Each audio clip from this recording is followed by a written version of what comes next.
You'll never amount to anything. The door slammed with such force that the small family portrait hanging inside fell and shattered, a fitting metaphor for what remained of our relationship. I stood frozen on our front porch, my few hastily packed belongings scattered at my feet in garbage bags. Just hours after my high school graduation, I was homeless.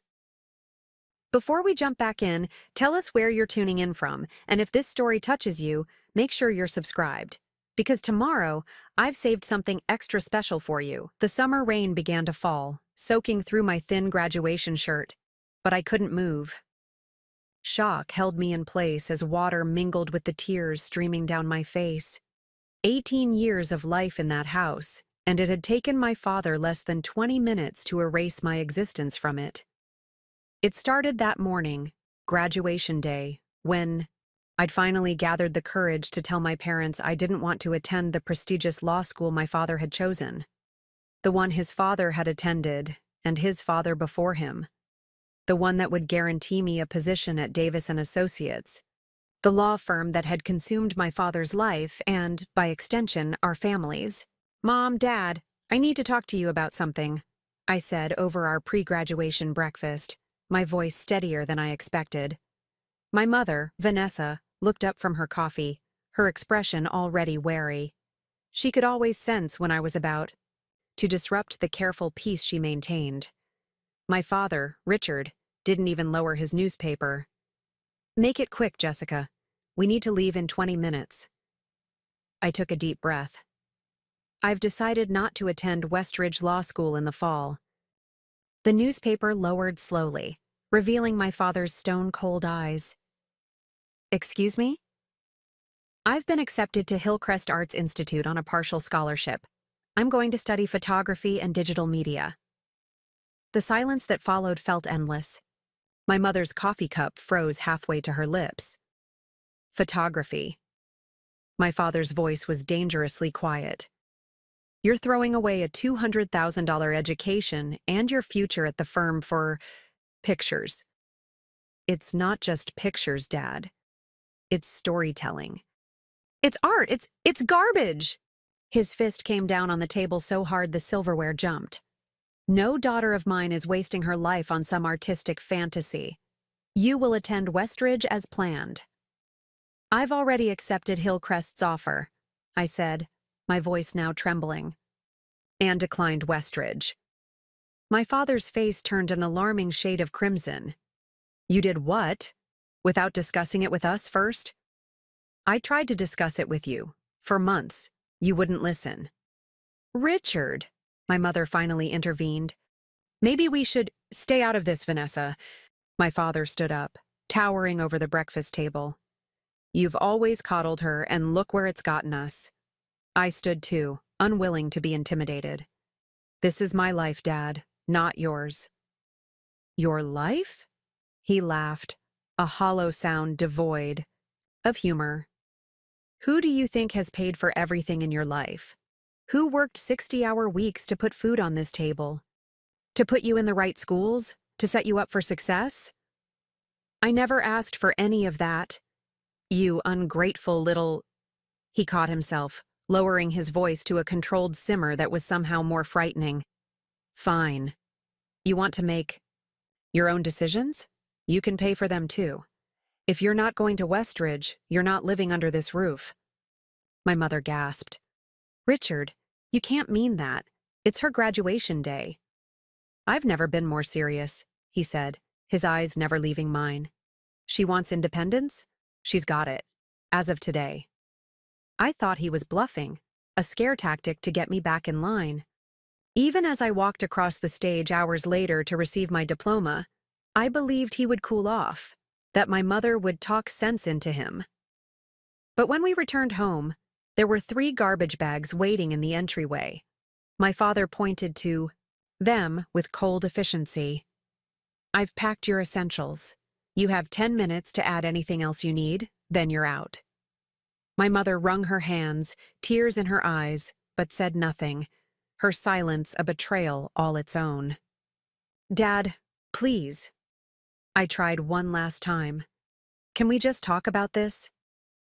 There's nothing to talk about. You've made your choice, and I've made mine." His voice was mechanical, as if he were terminating an underperforming employee rather than disowning his only child. "I've worked too hard building something for this family to watch you throw it all away." "The family business was never my dream," I said quietly. "It was always yours." Something flickered across his face, hurt, perhaps, or recognition. But it was quickly replaced by the hard mask I'd grown up fearing. "Then you're no longer part of this family. We've given you everything, and you've chosen to throw it all back in our faces. You'll see how far your art gets you in the real world. You'll never amount to anything without the Davis name behind you." I looked to my mother, a final plea. "Mom?" She stepped forward hesitantly, slipping something into my hand, a small envelope. "I'm sorry, Jessica," she whispered, her eyes downcast. "Your father is. He just wants what's best for you." "This isn't about what's best for me," I said, my voice breaking. "It's about his pride." My father grabbed my arm roughly, steering me toward the door. "Time's up." And just like that, I was outside, the door slamming behind me, cutting me off from everything I'd ever known.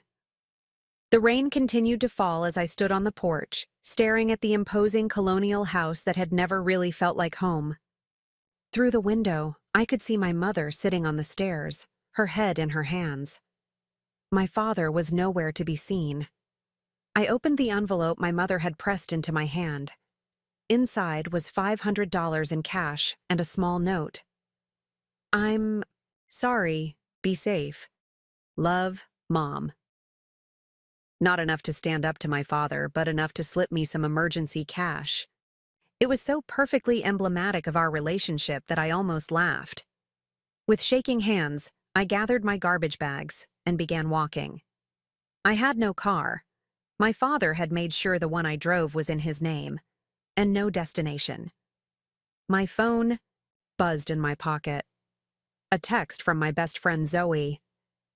"How'd the big reveal go? Still coming to the grad party?" I stared at the message, tears blurring my vision. How could I explain that in the span of a few hours, my entire life had collapsed? That I was now walking in the rain with everything I owned stuffed in garbage bags? Instead, I typed, "Need a place to stay. Emergency." Zoe's response was immediate. "My door's always open. What happened?" "Tell you when I get there," I replied, adjusting the heavy bags in my hands and starting the 3-mile walk to her house. With each step, the reality of my situation sank in deeper. I had no home, limited funds, no car, no family support, just a dream that my father was certain would lead to failure. As I walked through the affluent neighborhood where I'd grown up, past manicured lawns and luxury cars, I felt like a ghost, invisible, disconnected, no longer belonging. The weight of my father's prediction pressed down on me. "You'll never amount to anything." Rain-soaked and exhausted, I finally arrived at Zoe's door. Before I could even knock, it swung open, and Zoe stood there, her celebration clothes exchanged for casual wear, her expression shifting from excitement to shock as she took in my appearance. "Holy shit, Jessica, what happened to you?" I tried to answer, but the words caught in my throat. Instead, I just stood there, dripping and broken on her doorstep. Zoe didn't ask any more questions. She simply pulled me inside, took the garbage bags from my hands, and called out to her parents. "Mom! Dad! Jessica's staying with us tonight." As Zoe's parents emerged from the kitchen, concern written across their faces, I realized this was the first moment of my new life. A life I would have to build from scratch with no blueprint and no safety net. In that moment, soaked to the bone and shivering in my friend's entryway, I made a silent promise to myself. I would prove my father wrong. His words, "You'll never amount to anything," would not be a prophecy. They would be a challenge. Little did I know then, standing with everything I owned in 3 garbage bags, that 10 years later I would find myself on that same porch again. Only next time, I would have the keys. Preparing and narrating this story took us a lot of time, so if you are enjoying it, subscribe to our channel. It means a lot to us. Now back to the story. Zoe's family welcomed me with a warmth that made my throat tighten with emotion. Mrs. Reynolds wrapped me in a towel the moment I stepped into their home, while Mr. Reynolds carried my garbage bags to their guest room without a single prying question. Their silent understanding was a stark contrast to the cold dismissal I'd just experienced from my own parents. "You can stay as long as you need," Mrs. Reynolds said firmly after I'd changed into dry clothes. She placed a mug of hot chocolate in my hands, the same way she had when Zoe and I were children having sleepovers. No one should be thrown out on their graduation day. I could tell from her tone that she already knew more about my situation than I'd shared. The Reynolds and Davis families had moved in the same social circles for years. Word would spread quickly that Richard Davis had disowned his only daughter over her college choice. Zoe sat cross-legged on the bed beside me, her graduation cap still perched at an angle on her head, forgotten in the chaos. "I can't believe he actually did it," she said, her voice a mix of anger and disbelief. "I mean, I know your dad's intense about the whole legacy thing, but this is next-level cruel." I stared into my mug, watching the marshmallows slowly dissolve. I knew he'd be upset. I just didn't think he'd... My voice broke. "Cut you off completely?" Zoe finished for me. "Yeah, that's some Dickensian garbage right there." Despite everything, I found myself smiling weakly at her literary reference. Zoe had always been the English nerd to my budding photographer. We'd met in 7th grade when I was assigned to take pictures for the school literary magazine she edited. We'd been inseparable ever since. "What am I going to do now?" I whispered, the reality of my situation hitting me in waves. "I have enough saved for maybe 2 months of rent somewhere cheap, and then what? My scholarship only covers tuition, not housing or food." "You're going to stay here until we figure it out," Zoe said decisively. "Mom and Dad already said so while you were in the shower. They're not going to let you end up homeless because your dad's being a jackass." I should have felt relief, but instead, a different emotion washed over me. Shame. The Davis family didn't accept charity. We were the ones who chaired fundraisers and made donations, not the ones in need. My father's voice echoed in my head. "A Davis stands on their own 2 feet. I can't impose on your family like that," I protested weakly. Zoe rolled her eyes. "It's not imposing when you're invited. Besides, it's just until the dorms open in August." "The dorms?" I looked at her in confusion. "At Hillcrest. You're still going, right? That's what this whole apocalypse was about." I hadn't even thought that far ahead. Would I even be able to attend Hillcrest now?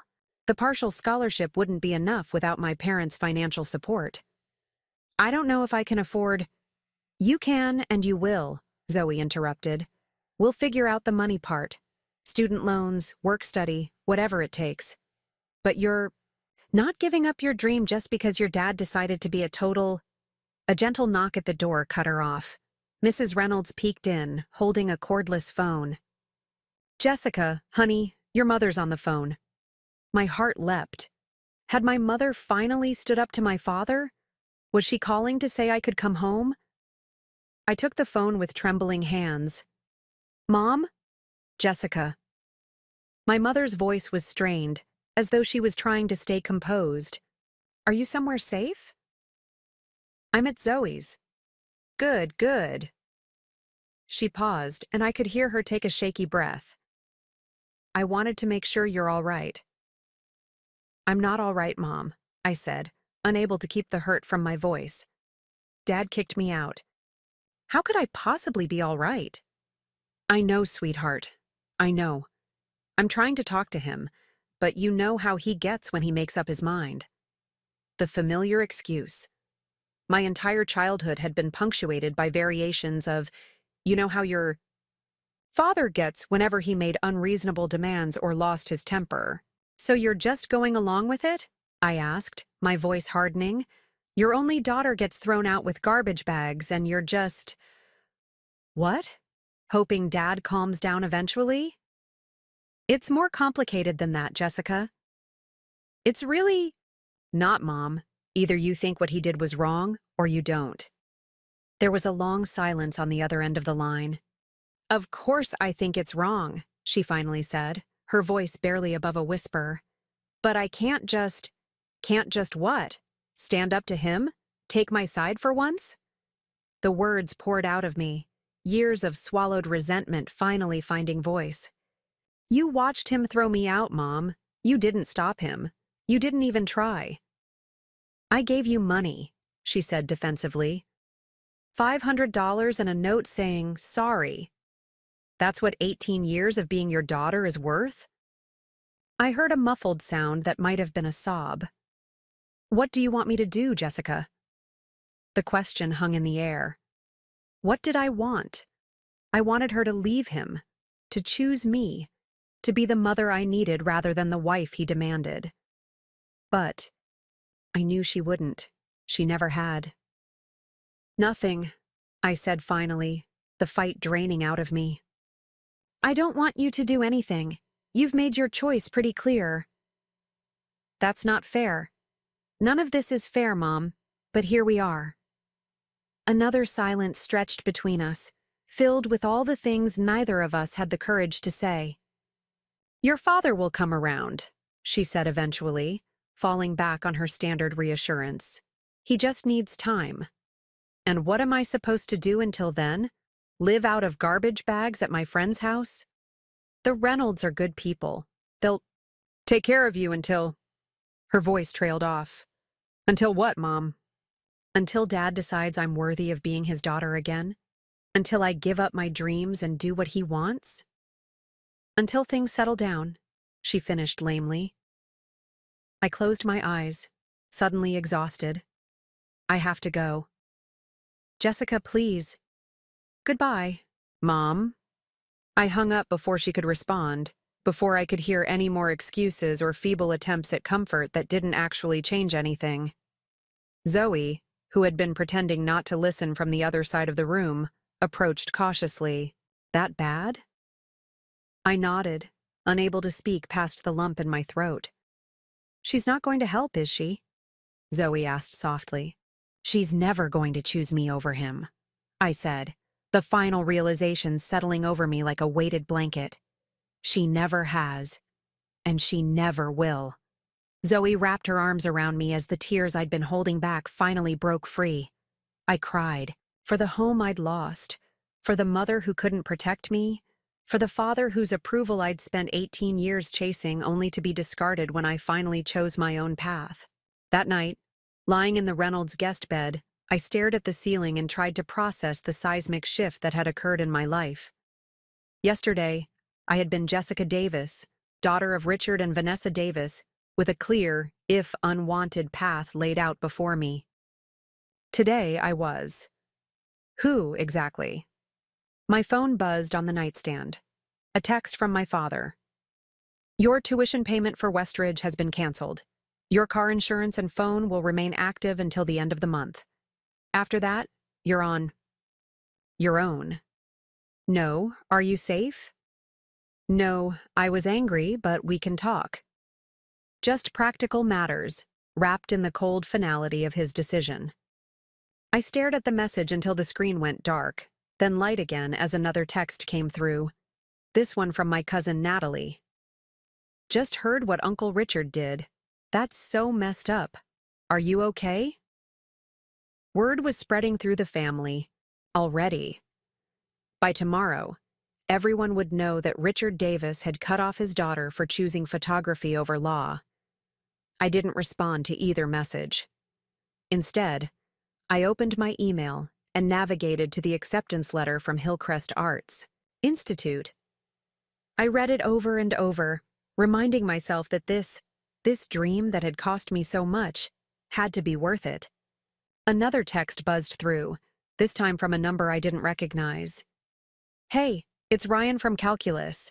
Heard about what happened with your dad. That really blows. If you need anything, let me know. And then another, from my debate team partner. Jessica, everyone's talking about what your dad did. So unfair. We're all here for you. And another, and another. News traveled fast in our small, affluent town where appearances meant everything. By morning, I would be the subject of every gossip circle and pitying conversation. I turned my phone off, unable to bear the weight of others' concern or curiosity.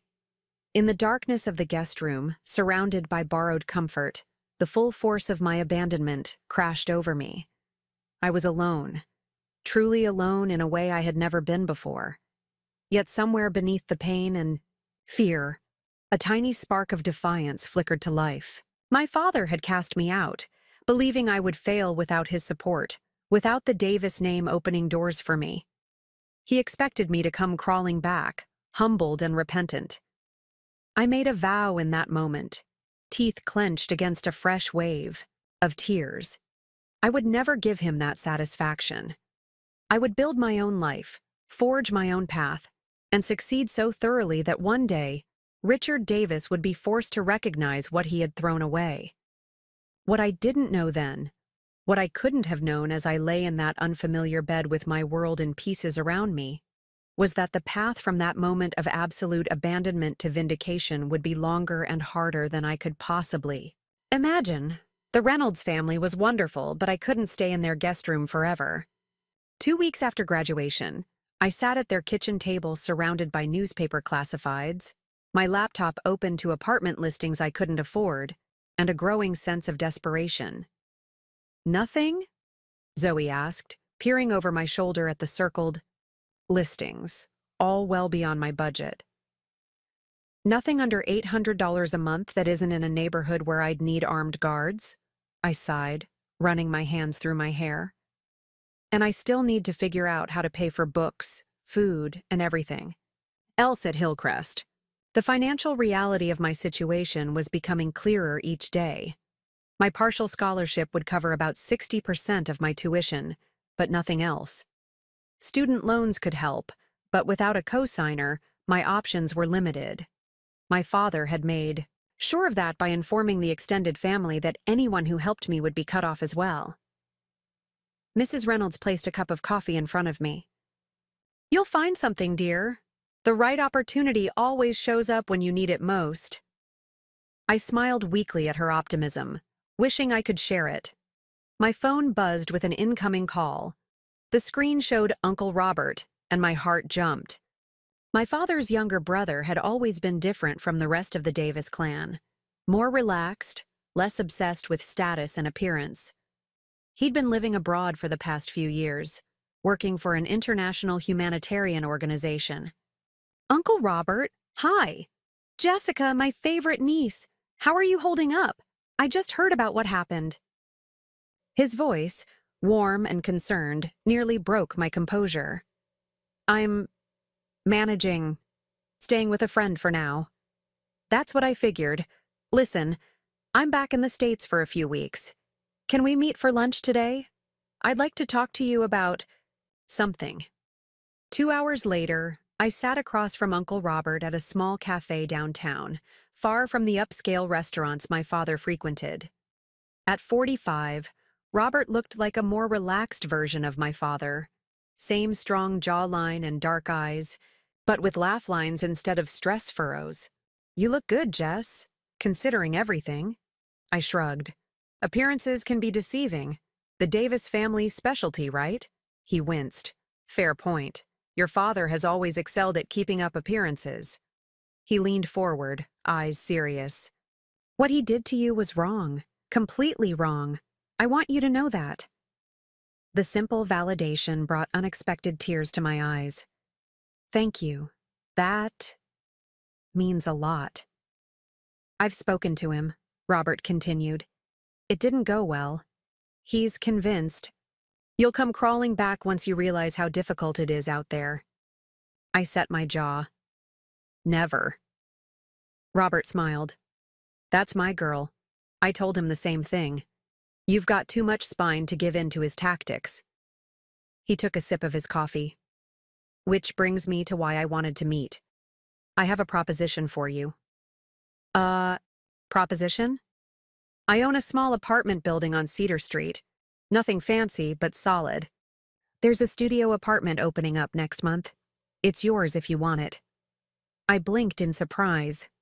I didn't even know you owned property here. It was Grandma's originally. I kept it as an investment when I moved abroad. Your father doesn't know about it. We haven't exactly been close since I chose humanitarian work over joining the family firm. My mind raced. Cedar Street was a decent area, close to downtown and the bus line to Hillcrest. Uncle Robert, that's incredibly generous, but I can't accept charity. I need to stand on my own feet.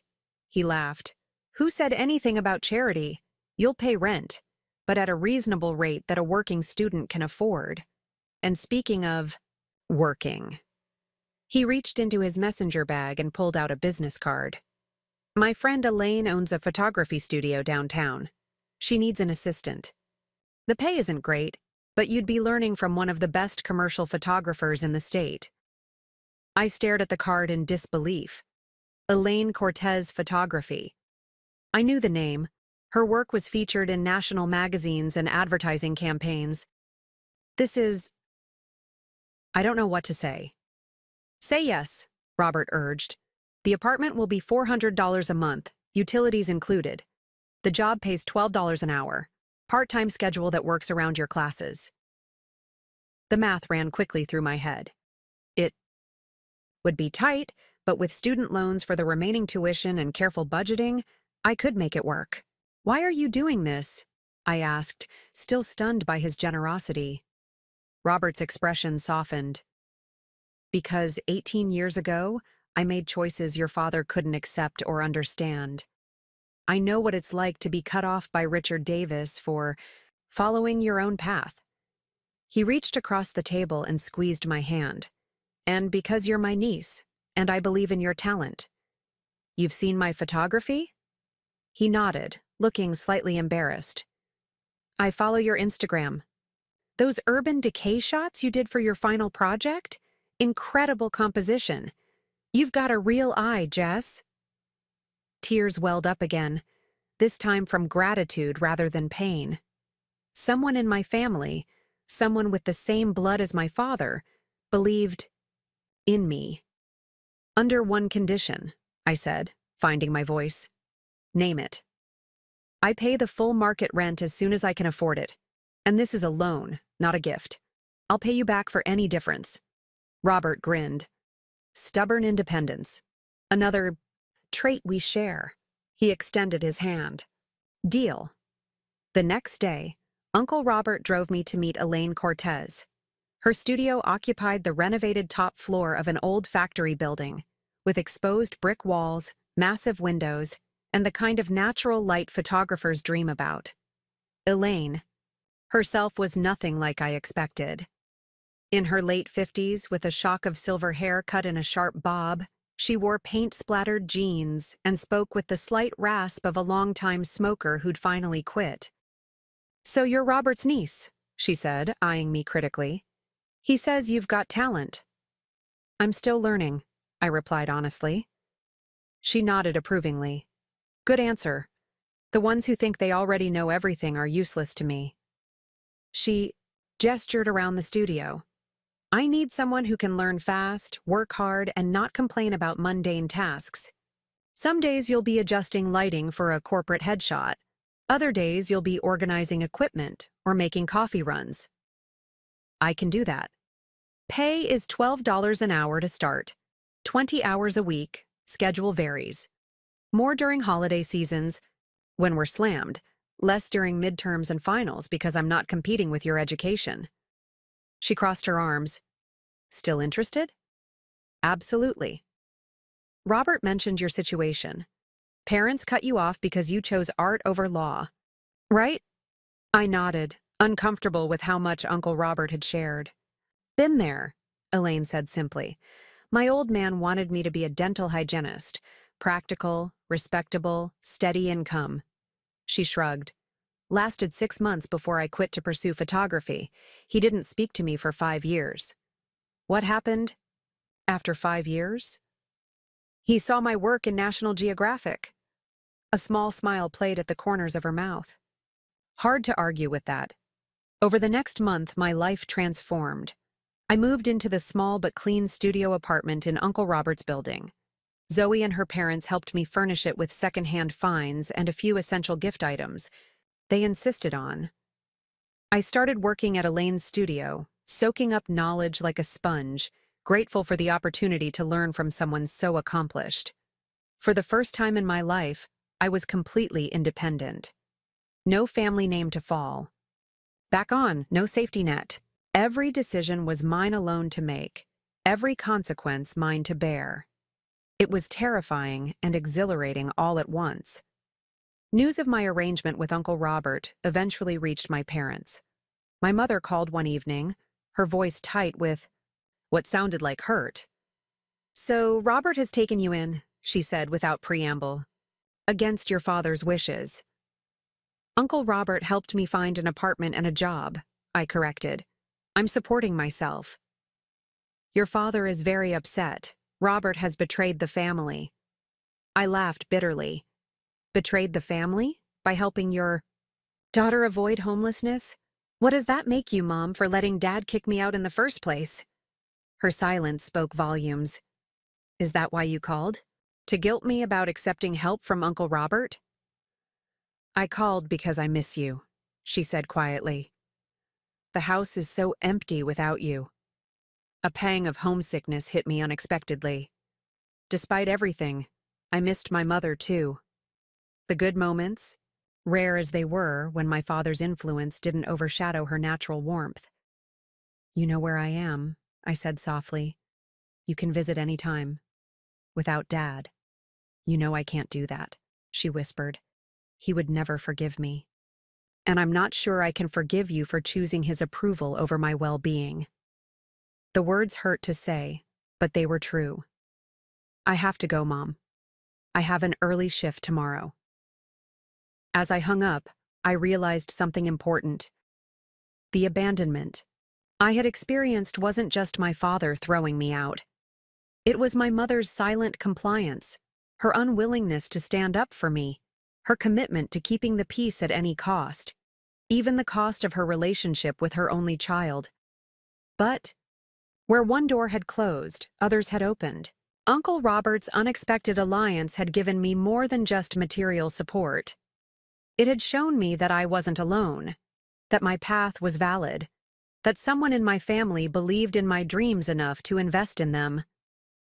As I prepared for my first semester at Hillcrest, I pinned a note above my desk, a reminder on the difficult days that would surely come. "You'll never amount to anything." Richard Davis. It wasn't a taunt or a prophecy. It was fuel for the fire that would drive me forward, one day at a time. Fall semester at Hillcrest Arts Institute began with a whirlwind of emotions. The campus, a collection of renovated industrial buildings converted into modern arts facilities, hummed with creative energy. Students carried portfolios instead of traditional backpacks. Professors wore paint-splattered clothes rather than tweed jackets, and conversations in the hallways revolved around light composition and narrative themes instead of football scores. It was everything I had dreamed of and fought for, and I was terrified I didn't belong. "You look like you're about to bolt," Zoe observed during her first visit to my apartment. She had enrolled at State University, only 30 minutes away, majoring in English literature. "This place suits you, though, very artsy photographer chic." I glanced around my tiny studio. I had done my best with limited resources. Thrift store furniture, string lights, and prints of my own photography adorning the walls. It wasn't much, but it was mine. "I keep waiting for someone to realize I don't deserve to be here," I admitted, arranging mugs of instant coffee on my secondhand coffee table. "Everyone else seems so confident, like they've been artists their whole lives." "And you haven't?" Zoe raised an eyebrow. "Jess, You've been taking photos since your 10th birthday when your mom got you that little point and shoot. Remember when you documented every single flower in the botanical garden? 300 photos, and you labeled all of them. I smiled at the memory. Dad called it a waste of time. And yet you kept going. That's the difference between you and half those confident students. You've already faced opposition and chosen to continue anyway. That counts for something. Her words stayed with me as I navigated those first challenging months. Balancing full-time studies with my job at Elaine's studio pushed me to my limits. I woke at 5 a.m. to study, attended classes until mid-afternoon, then worked until evening. Weekends were split between additional shifts at the studio and coursework. Sleep became a luxury I couldn't often afford. Financial reality hit hard and fast. Despite my careful budgeting, unexpected expenses kept arising. Specialized photography paper that cost 3 times what I'd budgeted, a required lens for a particular class, software updates I couldn't do without. My small savings dwindled rapidly. One Wednesday in late October, I stood in a grocery store aisle staring at the price of pasta, calculating whether I could make $27 last until payday. My phone buzzed with a text from my mother. "Thinking of you. Hope school is going well." These occasional messages were the extent of our communication now, brief, superficial texts that avoided addressing the rift between us. I never responded. As I placed the cheapest pasta option in my basket, I spotted a familiar figure at the end of the aisle. Natalie, my cousin from my father's side of the family, was examining a jar of sauce. My first instinct was to hide. I hadn't seen any family members except Uncle Robert since graduation. Before I could retreat, she looked up. "Jessica?" Too late. "Hi, Natalie." She approached hesitantly, as though unsure of her welcome. "How are you? We've all been wondering." "I'm fine," I replied automatically, conscious of my shabby sweater and the meager contents of my shopping basket. "Really? Because you look exhausted." Her bluntness was refreshing after months of carefully constructed facades. I sighed. "I am exhausted, but I'm managing." Natalie bit her lip. "Look, I know Uncle Richard has forbidden everyone from helping.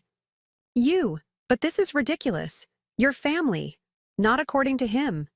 Well, he doesn't speak for all of us." She glanced around as if worried we might be overheard. "Are you free for dinner tonight?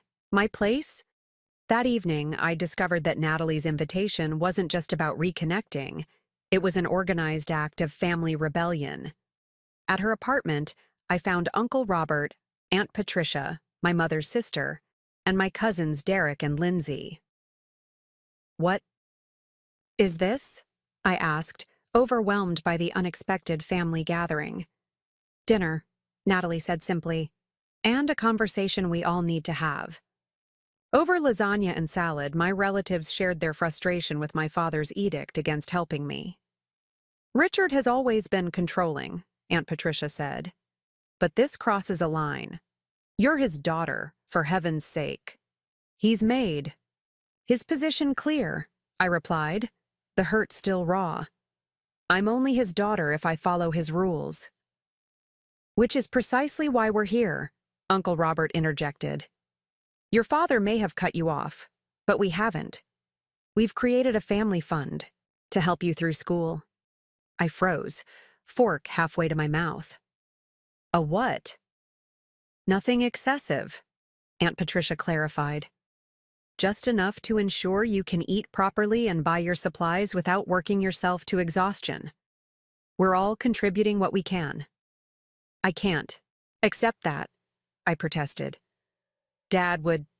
"What Dad doesn't know won't hurt him," Derek interrupted. "We're being discreet." "This isn't about defying Uncle Richard," Lindsay added. "It's about doing what's right for you." Tears welled in my eyes. I don't know what to say. "Say you'll accept the help," Natalie urged. "Say you'll let us be your family, even if your parents are being difficult." The support was overwhelming. After months of feeling cast aside by my family, Here was evidence that the ties weren't completely severed. I agreed to accept their help, but with conditions. The money would be a loan, not a gift, and I would repay every cent once I was established in my career. Their support eased my financial burden, but other challenges remained. Studio critiques at Hillcrest were brutally honest affairs that often left me questioning my abilities. Professor Harlow, who taught advanced composition, seemed particularly unimpressed by my work. Technically proficient but emotionally disengaged, she announced during one particularly painful critique. You're playing it safe, Ms. Davis. Great photography requires risk, vulnerability. You're hiding behind your camera instead of using it to reveal truth. Her words stung because they hit on something I'd been avoiding confronting, the emotional walls I'd built since being cast out by my parents. I was approaching photography with technical precision, but holding back the messy, painful parts of myself that might actually connect with viewers. That night, I couldn't sleep. Professor Harlow's criticism circled in my mind alongside my father's dismissal. You'll never amount to anything. Was I proving him right by playing it safe? Was I sabotaging my own growth because I was afraid of failing and confirming his prediction? At 2 a.m., I got up, grabbed my camera, and drove to my childhood neighborhood. I parked a block away from my parents' house and walked slowly toward it, heart pounding. The Grand Colonial stood dark and imposing against the night sky, just as it had the evening I was forced to leave. I raised my camera and began to shoot, not just the house itself, but details I'd never noticed growing up. The way the security light cast prison bar shadows across the manicured lawn, the cold symmetry of the windows, the emptiness of a home designed to impress rather than welcome. For hours, I photographed the symbols of my childhood imprisonment and ultimate rejection, moving from technical documentation to increasingly abstract and emotional images as the night progressed. When dawn began to break, I had hundreds of raw, unfiltered photographs and tear-stained cheeks. The resulting series titled Foreclosure became my midterm project. Professor Harlow stood silent before the displayed prints during our class evaluation, studying each image carefully. This, she finally said, tapping one particularly haunting shot of the family crest on the front gate, is what I've been waiting to see from you. Whatever emotional dam was holding you back has broken. Keep this honesty in your work going forward. That project marked a turning point in my artistic development. I began exploring themes of belonging, rejection, and identity in my photography. Each assignment became an opportunity to process another aspect of my ongoing emotional journey. For the first time, I wasn't just taking pictures. I was telling my story through visual language. Elaine noticed the change in my work as well. She began assigning me more complex tasks at the studio and occasionally featuring my perspective during client consultations. You're developing a distinct style, she observed one evening as we packed up equipment after a shoot. Good. Generic. Photographers are a dime a dozen. The ones who make it have a signature, something that makes their work immediately recognizable. By the end of that first semester, I had settled into a rhythm. The practical challenges of independent living became routine rather than overwhelming. I learned to cook cheap, nutritious meals, maintain my small apartment, and stretch every dollar. The family fund ensured I could buy necessary supplies without skipping meals, while my job with Elaine provided invaluable experience and connections. Christmas approached with a hollow ache. For weeks, I debated whether to reach out to my parents, despite everything. In mid-December, I finally sent my mother a text. Would it be possible to meet for coffee before Christmas? Her response came hours later. Your father isn't ready. Maybe after the holidays. The rejection reopened wounds I thought had begun to heal. I spent Christmas Day with Zoe's family, who welcomed me warmly, but the absence of my own parents cast a shadow over the celebration. That night, alone in my apartment, I allowed myself one evening of grief. For the family I'd lost, for the relationship with my parents that might never be repaired, for the parts of myself I'd had to change in order to survive. The next morning, I rose early, made coffee, and returned to my photography projects with renewed determination. The adjustment period wasn't over. Perhaps it never would be completely. But I was learning to build a life around the hole my parents had left. I was discovering parts of myself that might have remained dormant if I'd followed my father's prescribed path. When January arrived, bringing the start of a new semester and new artistic challenges, I realized something important. I wasn't just adjusting to my circumstances anymore. I was growing beyond them. 2 years passed in a blur of classes, work, and incremental successes. By my junior year at Hillcrest, I had established myself as one of the top photography students in the program. My Foreclosure series had been selected for the Student Gallery Showcase, earning recognition from faculty and visiting artists alike. Elaine had promoted me to lead assistant, entrusting me with client interactions and even some independent shoots for smaller projects. I rarely thought about my parents anymore, or so I told myself. The truth was more complicated. Their absence remained a constant ache, dulled by time, but never completely healed. I hadn't spoken to my father since graduation night, and conversations with my mother had dwindled to occasional superficial text exchanges on birthdays and holidays. Then came the phone call that shattered my carefully constructed equilibrium. "Jessica?" My mother's voice trembled on the line, something I hadn't heard since the night I was thrown out. "Your father's had a heart attack." The world tilted, sideways. Despite everything, my first instinct was fear, raw and primal. "Is he..." "He's stable. They did an emergency procedure, a stent. He's in the cardiac unit at Mercy General." I sat down heavily on my apartment sofa, emotions colliding inside me. Concern for his health, anger at the reminder of his rejection, uncertainty about what this meant for our estrangement. "Jessica, are you still there?" "Yes," I managed. "I'm here." "He's asking for you." Those 4 words hung in the air between us. After 3 years of silence, my father wanted to see me. Was it genuine reconciliation he sought, or merely the perspective shift that often comes with confronting mortality? "I don't know if I can," I whispered. "Please," my mother urged. "He may not." She stopped herself, but the unfinished thought lingered. "He may not have another chance." "I'll think about it," I said finally, unable to commit either way. After hanging up, I paced my apartment, torn by conflicting impulses. Part of me wanted to rush to his bedside, desperate for reconciliation. Another part feared walking back into that dynamic of conditional love and approval. I called Uncle Robert for advice. "You need to do what's right for you, Jess," he said, after listening to my dilemma. "Not what's right for him or your mother." "But what if he..." I couldn't finish the sentence. "If the worst happens and you didn't go? Yes, you might regret it. But going doesn't mean surrendering your boundaries or forgetting what happened. You can see him on your terms." His words clarified something. For me. I could face my father without reverting to the obedient daughter he had expected me to be.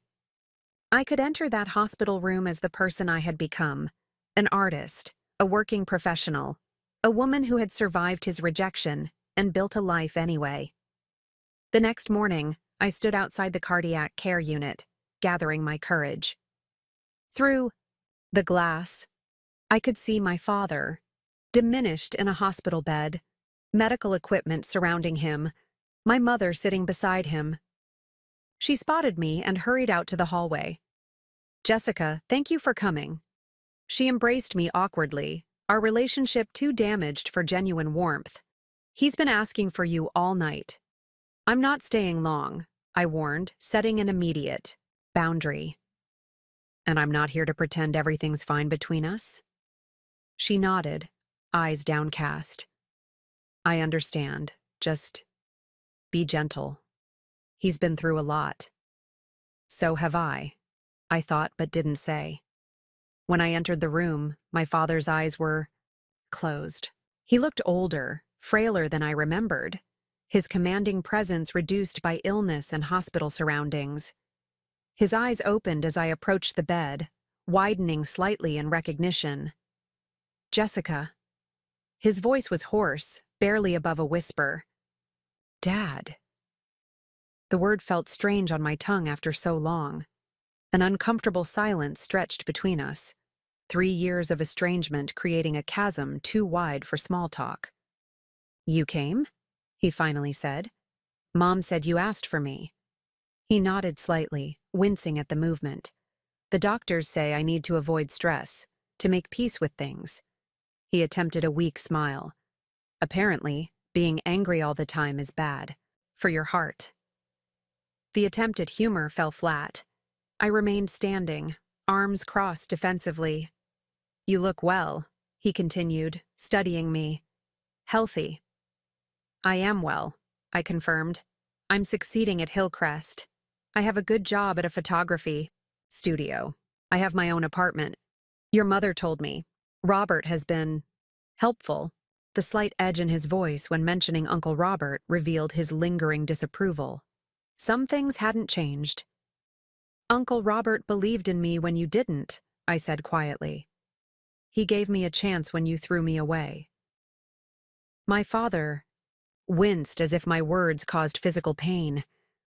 I didn't throw you away. I was trying to guide you toward a better path. By kicking me out with no warning?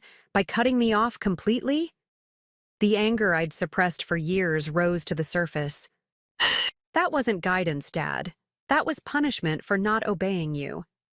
I admit I reacted strongly, he conceded, surprising me. But you have to understand, Jessica. I wanted security for you. Photography is such an uncertain field. You didn't want security for me. You wanted control over me. The words tumbled out. 3 years of unspoken truth finally finding voice. You wanted me to follow the path you chose, to live the life you designed.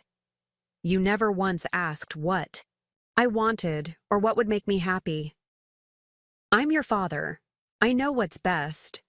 No, I interrupted, my voice firm but controlled. You knew what worked for you, what fit your vision of success. But I'm not you, Dad. I never was. And forcing me to become a carbon copy of you wasn't love. It was ego.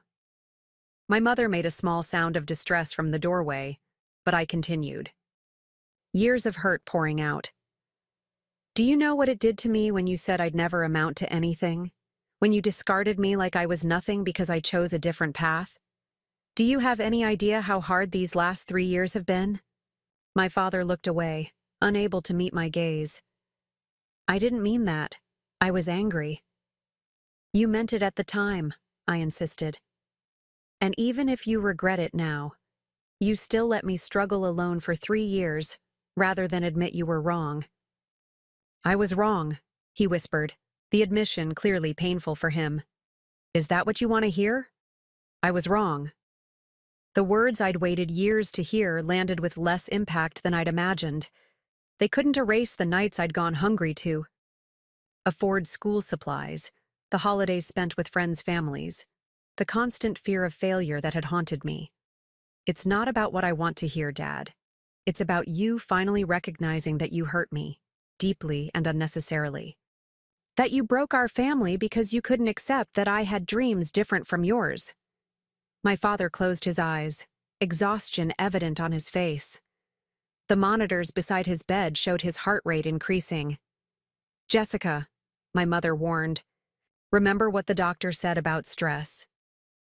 I took a deep breath, moderating my tone. I didn't come here to argue.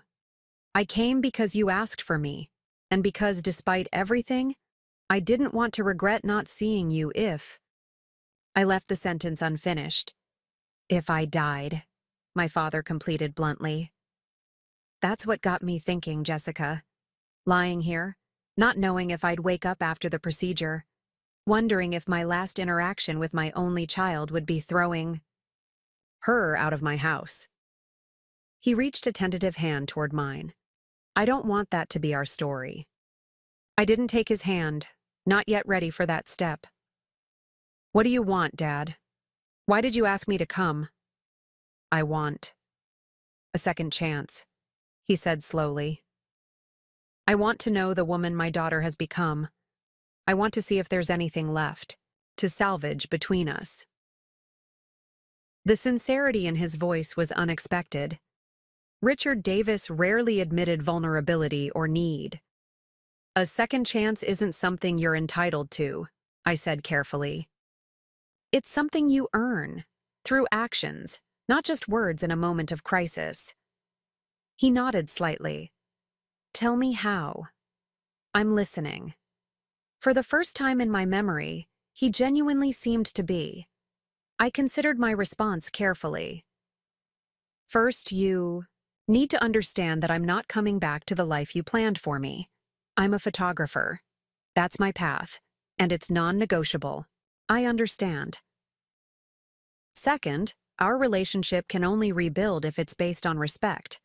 Real respect for who I actually am, not who you wish I was. That's fair, he acknowledged, though the admission clearly didn't come easily. And third, I need time. 3 years of silence doesn't get fixed in one hospital visit. Trust has to be rebuilt gradually. My father absorbed my conditions, then asked, and if I agree to these terms? What then? Then we can try. Small steps, no pressure, no expectations of instant family harmony. For a moment, vulnerability showed through my father's typically stoic exterior. I'd like that, Jessica. My mother, who had remained silent during our exchange, stepped forward hesitantly. We both would.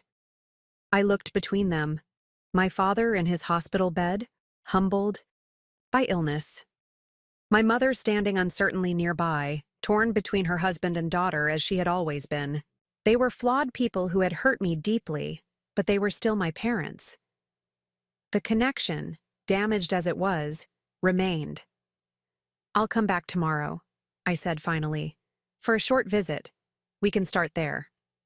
As I left the hospital, emotions swirled within me. Caution, hope, lingering anger, and unexpected relief. The confrontation I had both dreaded and needed had finally happened. I had spoken my truth without compromise, without reverting to the compliance that had characterized my childhood. Whether this marked a genuine turning point, or merely a crisis-induced temporary change in my father remained to be seen. But as I drove back to my apartment, I realized something important. I was no longer the frightened, devastated girl who had stood on that porch with garbage bags at her feet. I had found my voice, my strength, and my path. Whatever happened with my parents going forward, I would face it on my terms, not as the daughter desperate for approval, but as a woman secure in her own worth. The tentative reconciliation with my parents progressed in small, cautious steps over the following months. Short hospital visits evolved into occasional coffee meetings after my father's discharge. Our conversations remained superficial at first, careful, small talk that avoided deeper issues, but gradually established a fragile new connection. My father's brush with mortality had genuinely shaken him. The imperious attorney who had ruled our household with unwavering certainty seemed diminished, not just physically but in spirit. He retired from Davis and Associates earlier than planned, citing health concerns, but perhaps also acknowledging a shift in priorities. The firm will survive without me, he remarked during one of our coffee meetings, attempting humor that couldn't quite mask his discomfort at discussing his reduced role. 30 years of 60-hour weeks was enough. I nodded, uncertain how to respond to this new version of my father, one who acknowledged limitations and expressed regrets. It was like learning to interact with a stranger who wore a familiar face. My mother seemed to blossom slightly in my father's subdued presence, offering opinions more freely and occasionally referencing my photography without the hesitation that had previously accompanied any mention of my career choice. During a lunch in early spring, she tentatively asked if she could see some of my recent work. "I've been following your Instagram," she admitted, looking almost embarrassed by the confession. "But I'd love to see your prints in person sometime." The request surprised me. "You've been following my Instagram? Since when?" "Since about a month after you left," she said quietly. "I created an account just for that purpose. Your father didn't know." This small act of rebellion, this secret attempt to remain connected to my life, touched me unexpectedly. "I have a showcase coming up at Hillcrest next month, student portfolios. You could come if you want." Her face brightened. "I'd like that very much." The showcase became a milestone in our fragile rebuilding. Both my parents attended, my father looking uncomfortably out of place among the artistic crowd in his pressed shirt and slacks. My mother nervous but clearly proud as she studied my displayed photographs. My thesis project, titled Displaced, explored themes of home, belonging, and resilience through portraits of people who had experienced various forms of displacement: refugees, foster youth, disaster survivors, and others forced to rebuild their lives. The parallels to my own experience were obvious, but transformed into something universal rather than merely personal. Professor Harlow introduced me to several gallery owners and working photographers who attended the showcase. "Ms. Davis shows remarkable maturity in her work," she told them, her earlier criticism replaced by genuine admiration. "Her technical skill is matched by emotional depth that's rare in photographers twice her age." I caught my father watching. This interaction from across the room, his expression unreadable. Later, as we stood before my featured series, he cleared his throat awkwardly. "These are powerful," he said, studying a portrait of an elderly woman standing amid the ruins of her hurricane-damaged home. "You've captured something in her eyes. Determination, despite everything." "That's Edie," I explained. "She lost everything in Hurricane Laura, but refused to leave her property. She's rebuilding at 74. My father nodded slowly. "And this series, it's about people like her? People who lost their homes?" "It's about people who had to redefine home," I clarified, "who had to find strength when their foundations were shaken." He met my gaze then, understanding passing between us. "Like you did." "Like I did," I confirmed softly. It wasn't an explicit apology, but it was an acknowledgement. Perhaps the most direct we had come to addressing the underlying trauma that still influenced our relationship. As graduation approached, my professional life gained momentum. Elaine offered me a permanent position as her associate photographer, with the potential for partnership after a few years. Several of my showcase pieces were selected for exhibition, in a downtown gallery known for launching emerging artists. My future, which had once seemed so precarious, was taking promising shape. Then came the phone call that would force me to make a pivotal choice about the direction of my life and the nature of forgiveness. "Jessica?" My father's voice sounded strained, reminiscent of the hospital call months earlier. "Do you have a moment to talk? Is everything okay? Your heart?" "My health is fine," he assured me quickly. "But I need to discuss something important with you. Could you come to the house this evening?" The house. My childhood home that I hadn't entered since graduation night. The invitation itself was significant, a crossing of boundaries that had remained firm despite our cautious reconciliation. "What's this about?" I asked, wariness creeping into my voice. He sighed heavily. "It's complicated. I'd rather explain in person." "Please, Jessica. It's important." Curiosity overrode caution. "All right. I'll be there at 7. Driving down the familiar tree-lined street toward my parents' home that evening felt surreal. The manicured lawns and stately houses of my neighborhood remained unchanged, a stark contrast to how much I had transformed since leaving. I parked in the driveway, taking a moment to steady myself before approaching the front door, the same door that had slammed behind me 3 years earlier. My mother answered immediately, as if she'd been waiting. "Jessica, thank you for coming." She embraced me briefly, still slightly awkward, but warmer than in previous encounters. "Your father's in his study." The house smelled the same: lemon, polish, and the faint scent of my mother's preferred flowers. Family photographs lined the hallway, including several that featured me in younger, more compliant days. I noticed with surprise that my high school graduation photo had been added to the collection, a peace offering of sorts. My father stood as I entered his study, gesturing toward the leather chair opposite his desk. The formal setting immediately put me on guard. This was where he had always conducted serious family discussions, maintaining the same authoritative position he used with legal clients. "Thank you for coming," he began, settling back into his chair. "What I need to discuss affects you directly, so I wanted to speak in person."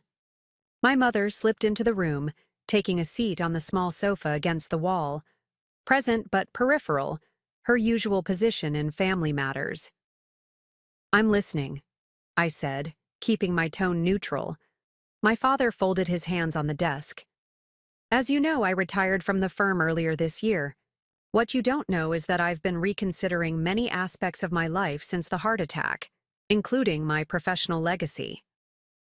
He paused, seeming to gather his thoughts. "Davis and Associates has been in our family for 3 generations.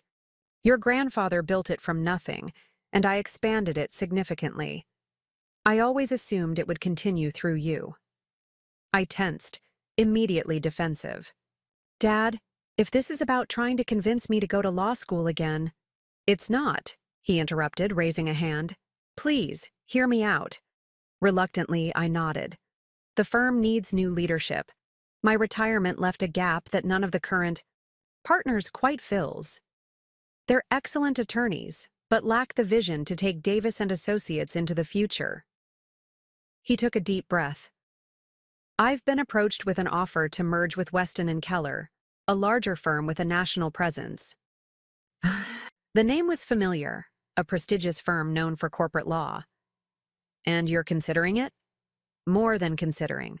The paperwork is nearly finalized." He leaned forward slightly.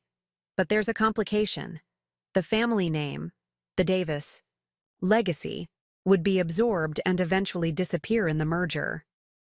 I waited, unsure where this was leading or what it had to do with me. "There is an alternative," he continued. "The firm could remain independent if there was a Davis to lead it, not necessarily as managing partner immediately, but on a clear path to leadership." Understanding dawned. "You want me to join the firm?" "I want to offer you the opportunity," he corrected carefully. "You would need law school, of course, but with your undergraduate degree nearly complete, you could start next fall. I've spoken with the dean at Westridge. Despite the unusual circumstances, your academic record is strong enough that they would consider your application favorably." The audacity of his proposal left me momentarily speechless. After everything that had happened, he was still pursuing the same plan he'd had for me years ago, the very plan that had led to our estrangement. "You can't be serious," I finally managed. "After everything that happened? After I've spent 3 years building a completely different career?" "I understand this comes as a surprise," he acknowledged, "but circumstances have changed. The firm's future is uncertain without a Davis at the helm, and you've proven yourself capable of far more than I gave you credit for."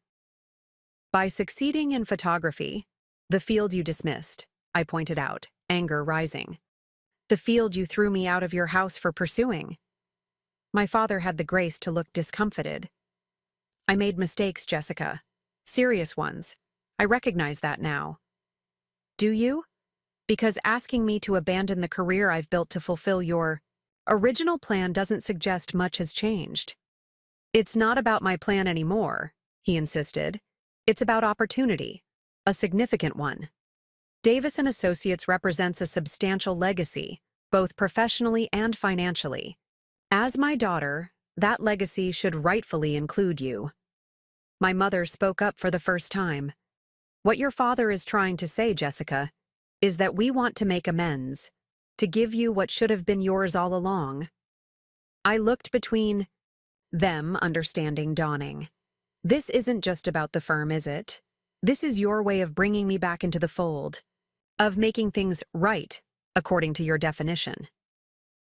My father shifted uncomfortably. Is it so wrong to want to provide for your future? To offer you stability and prominence in a respected profession? It's wrong to ignore who I actually am and what I actually want, I replied steadily. I'm not a lawyer, Dad. I've never wanted to be one. I'm a photographer, a good one, with a promising career already in motion. Photography is a difficult field, he countered. Competitive, unstable. Law offers security, prestige. I don't need your version of security, I interrupted. I've been supporting myself for 3 years. I have a job offer from one of the most respected photographers in the state. My work is being exhibited in galleries. I'm building the life I want. At least consider it, my father urged. Take some time to think about what this opportunity truly represents. I stood, unable to remain in the suffocating formality of his study any longer. I don't need time. My answer is no. The familiar flash of disappointment crossed his face, the expression I'd spent my childhood dreading and my adult life learning to withstand. Jessica, you're being hasty. This decision affects not just your future, but generations of Davis legacy. A legacy you excluded me from the moment I chose my own path, I reminded him. You can't disown me when I displease you, then try to reclaim me when it suits your purposes. My mother rose, distress evident. Jessica, please. Your father is trying to make things right. By attempting to erase the last 3 years? By pretending my career choice was just a phase? I shook my head. That's not making things right. That's trying to rewrite history to fit a narrative where he didn't make devastating mistakes. My father's jaw tightened, the first glimpse of his former authoritative self since his illness. You're being unnecessarily dramatic. I'm offering you a substantial opportunity that most would gratefully accept. I'm not most people. I'm your daughter, the one you said would never amount to anything because I chose art over law.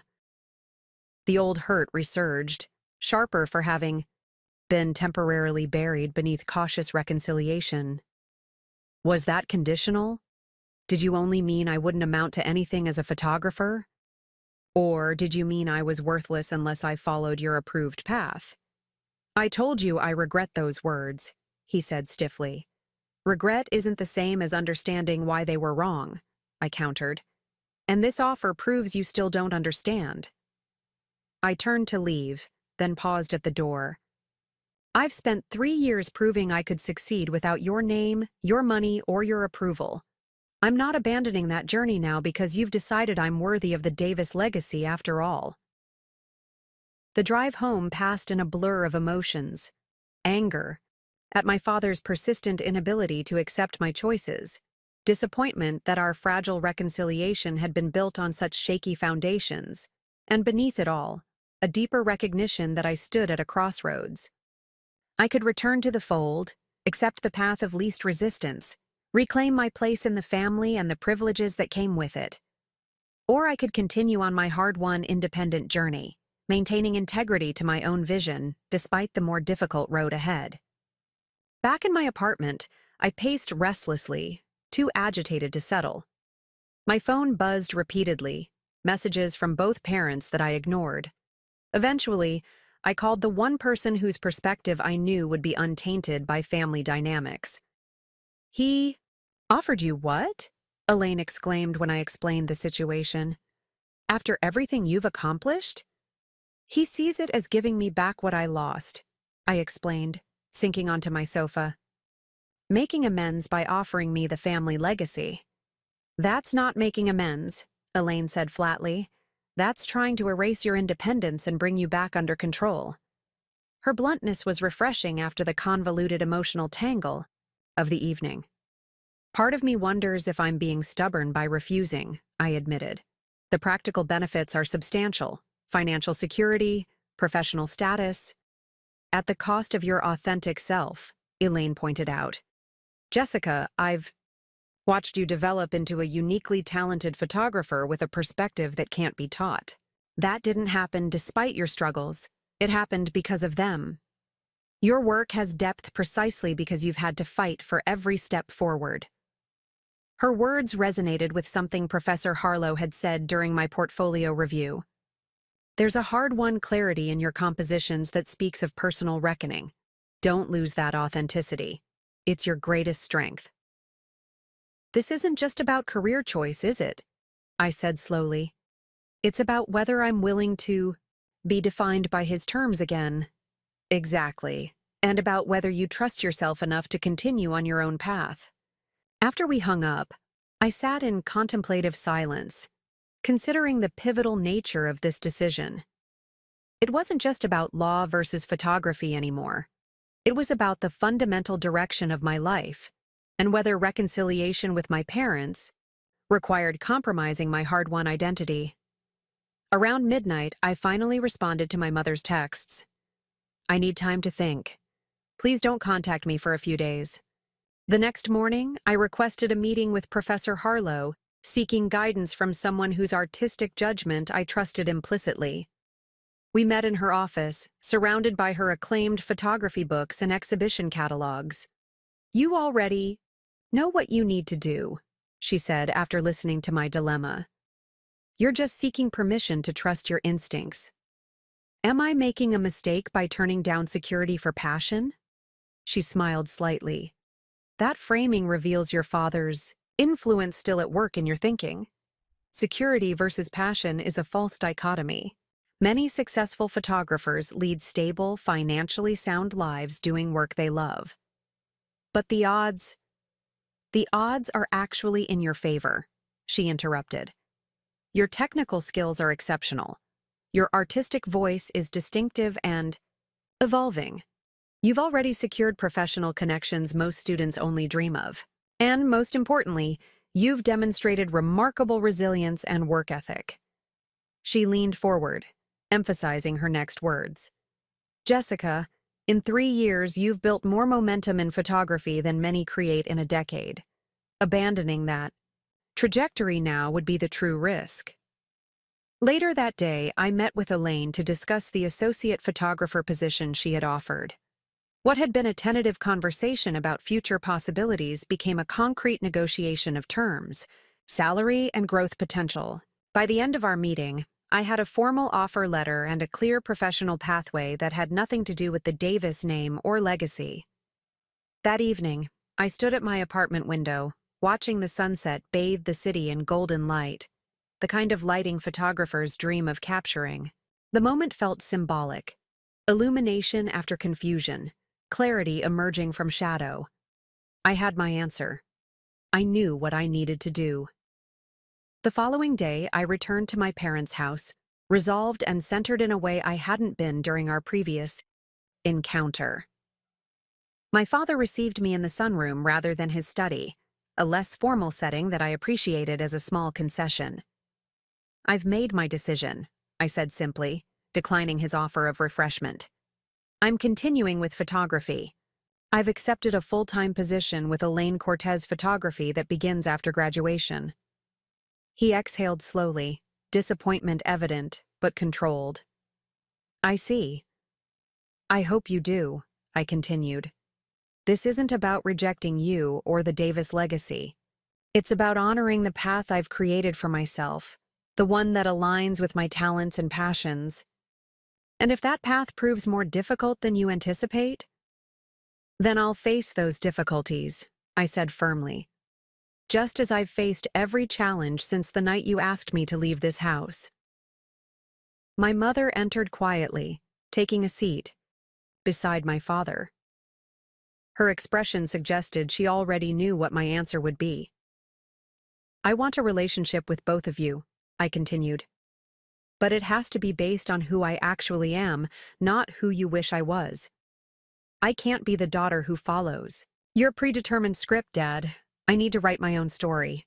My father was silent for a long moment, absorbing my words. When he finally spoke, his voice held resignation rather than anger. I had hoped, but I understand. Your mind is made up. It is. And the firm, Davis and Associates? That's your legacy, not mine, I said gently. Whatever decision you make about its future should be based on what's best for the firm, not on hopes that I might somehow save the family name. He nodded slowly. You've become quite definitive in your positions. I've had to be, I replied, meeting his gaze steadily. We talked for another hour, the most honest conversation we'd had since my departure 3 years earlier. There were no dramatic breakthroughs or tearful reconciliations, but there was a new foundation being laid, one based on reality rather than wishful thinking from either side. As I prepared to leave, my father walked me to the door, a courtesy he hadn't extended on my previous visit. Your exhibition, he said unexpectedly. The portraits of displaced people. What about them? They showed remarkable empathy and technical skill I hadn't fully appreciated. He hesitated. I would like to understand your work better, to see what you see through that camera of yours. It wasn't acceptance, not completely, but it was an opening, a willingness to try understanding the path I had chosen rather than simply dismissing it. I have another exhibition next month, I offered. The Downtown Gallery. I could send you the details. Please do. Walking to my car, I felt lighter than I had in years. I hadn't compromised my hard-won independence or authenticity. I hadn't surrendered to the easier path of falling back into family patterns. Instead, I had stood firmly in my truth and offered connection on new, healthier terms. The pivotal decision hadn't really been about career paths. It had been about defining myself on my own terms while still allowing for the possibility of family reconciliation. It had been about recognizing that true amends couldn't come through erasing the past, but only through acknowledging it and building something new from its lessons. As I drove away from my childhood home, I realized I was no longer looking in the rearview mirror. My focus had shifted firmly to the road ahead, a road I had chosen, a journey I had earned the right to continue. My graduation from Hillcrest Arts Institute marked the official transition from student to professional. The ceremony itself was small and intimate, typical of specialized arts programs. Elaine attended, along with Zoe, Uncle Robert, and several of my supportive extended family members. My parents sat somewhat awkwardly in the row behind them, still separate from the network of support I'd built in their absence, but present, nonetheless. After the ceremony, my mother embraced me with genuine pride. Your father and I have something for you, she said, handing me an envelope. I opened it cautiously, half expecting another attempt to lure me toward law school. Inside was a check, a substantial one. What is this? I asked, immediately wary. Consider it delayed support, my father explained. Money that would have gone toward your education if circumstances had been different. The sum was generous, enough to clear my student loans and provide a cushion as I started my professional career. Part of me wanted to refuse it, to maintain the complete independence I'd worked so hard to establish. But another part recognized that accepting financial help now, on my terms, after succeeding without it, was different from being dependent on their approval. Thank you, I said finally. This will help with my student loans. That was the intention, my father replied, seeming relieved at my acceptance. A fresh start without debt hanging over you. It was a peace offering, an acknowledgement of their absence during my college years. I accepted it as such, careful to maintain boundaries while allowing for this gesture of support. The summer following graduation passed in a whirlwind of activity. I began my full-time position at Elaine's studio, moved into a slightly larger apartment, and saw my Displaced series featured in not one, but two gallery exhibitions. Life was unfolding exactly as I had planned since taking control of my own path. Then came the first signs of resistance to the narrative I'd been carefully constructing. It began innocuously enough, a call from my mother suggesting lunch at an upscale restaurant downtown. "Your father's business associate will be joining us," she mentioned casually. "Harrison Weston from Weston and Keller. He's very interested in meeting you."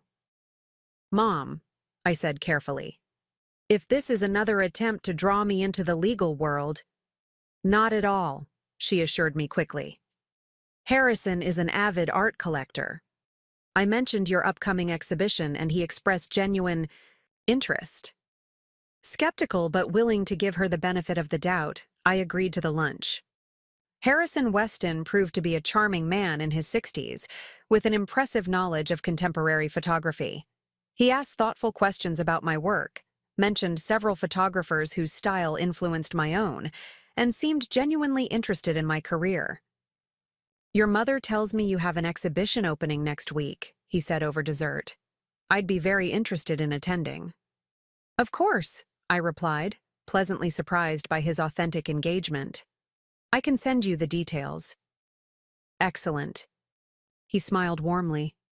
"And perhaps afterward we might discuss a commission. My firm is renovating our executive floor and we're looking for original artwork that speaks to our community involvement." My interest was piqued. A corporate commission could be significant exposure and income. I'd be happy to discuss that. After lunch, walking back to the studio with my mother, I felt cautiously optimistic. That went better than I expected. "Harrison is a good man," she said. "He and your father go way back." "And he's really interested in photography? This wasn't just a setup?" My mother looked genuinely hurt. "Jessica, I wouldn't manipulate." "You like that?" "Harrison legitimately appreciates art. The fact that he's also your father's colleague is incidental." I wanted to believe her, but years of navigating my father's indirect approaches had made me wary. "And Dad? How does he feel about his merger partner potentially commissioning work from his photographer daughter?" "Actually, the merger talks have cooled," she said, surprising me. "Your father is reconsidering his options for the firm's future." The exhibition opening the following week drew an impressive crowd, including Harrison Weston with several colleagues.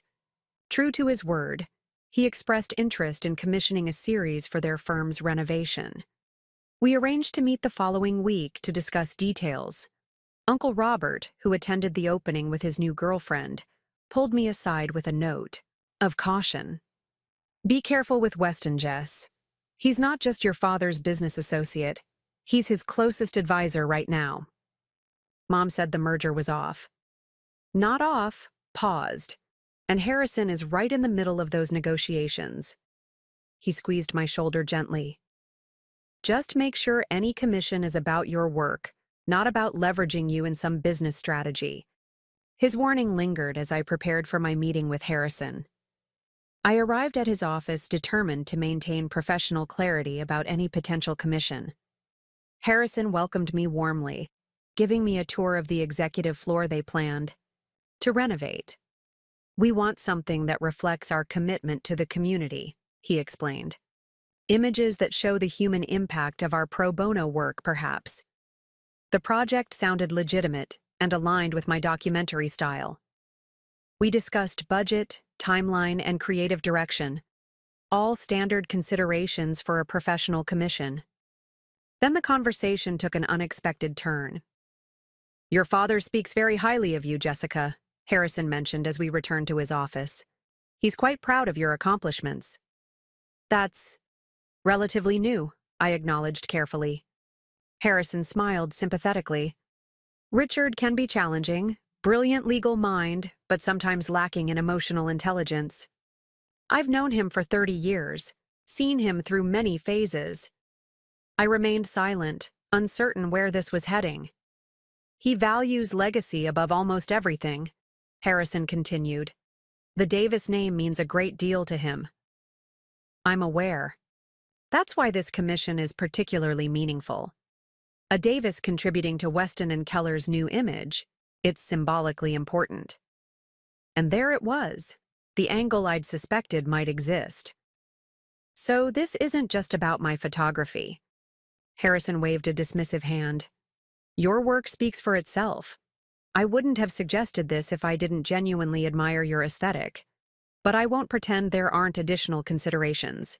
Such as demonstrating to your father that his concerns about the Davis legacy can be addressed creatively. That there are ways for you to contribute to the family's professional standing without abandoning your chosen path. The strategy became clear. Harrison was positioning himself as the broker of compromise, someone who could satisfy both my father's desire for legacy continuity and my determination to remain a photographer. Mr. Weston, I said carefully, I appreciate your interest in my work, but I need absolute clarity that any commission would be based on the merit of my photography, not on my last name or its usefulness in merger negotiations. Harrison studied me thoughtfully. You are very much your father's daughter, direct and perceptive. Yes, Jessica, I want to commission your work primarily because it's excellent. The connection to your father is a secondary benefit that happens to align with other business considerations. I left the meeting with mixed feelings. The commission itself was legitimate and valuable, the kind of corporate project that could advance my portfolio and reputation. But the underlying dynamics felt murky, laden with my father's unspoken influence. When I discussed it with Elaine, she was characteristically blunt. Take the commission, do exceptional work, and ignore the family politics. Your photographs will stand on their own merit, regardless of how they came to be commissioned. I followed her advice, accepting the project while maintaining careful professional boundaries. Over the next several weeks, I researched Weston and Keller's pro bono initiatives, photographed their community impact projects, and developed a compelling, visual narrative of their philanthropic work. My father remained surprisingly distant during this process, neither commenting on my collaboration with Harrison nor attempting to insert himself into the project. This restraint was new and somewhat disorienting, evidence perhaps of his effort to respect my professional independence. The commission was nearly complete when the more direct pushback began. My mother called one evening, her voice tense. Your father and I would like you to join us for dinner tomorrow night. Harold and Maria Bennett will be there. The Bennett name triggered immediate wariness.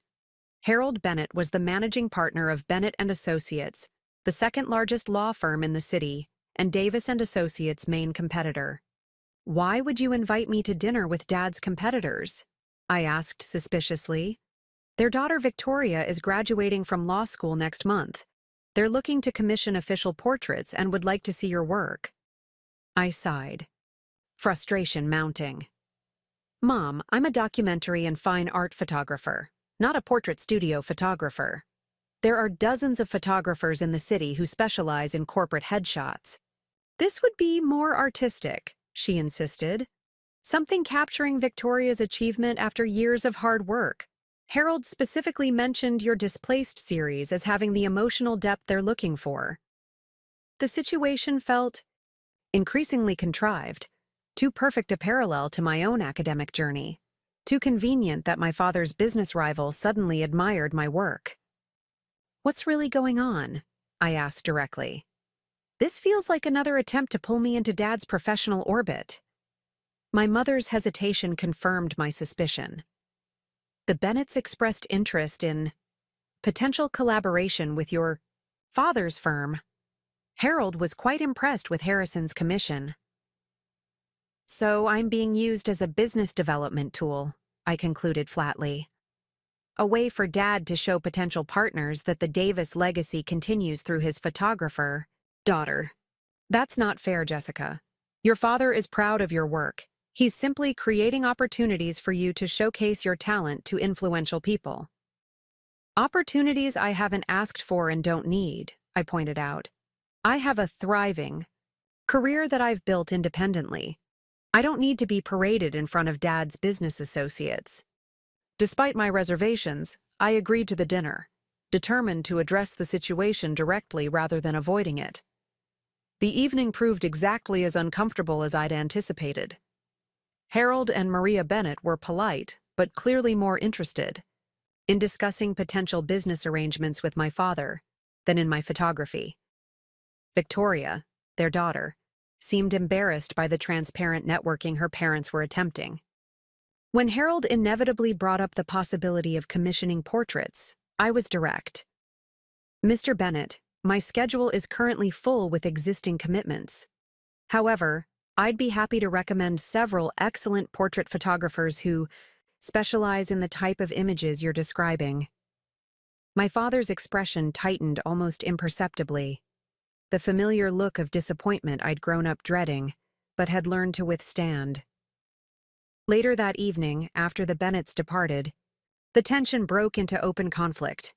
You deliberately sabotaged a valuable connection, my father accused, his composed facade slipping. The Bennetts could have been significant clients for you. I don't need clients who are only interested in me because of my connection to you, I replied evenly.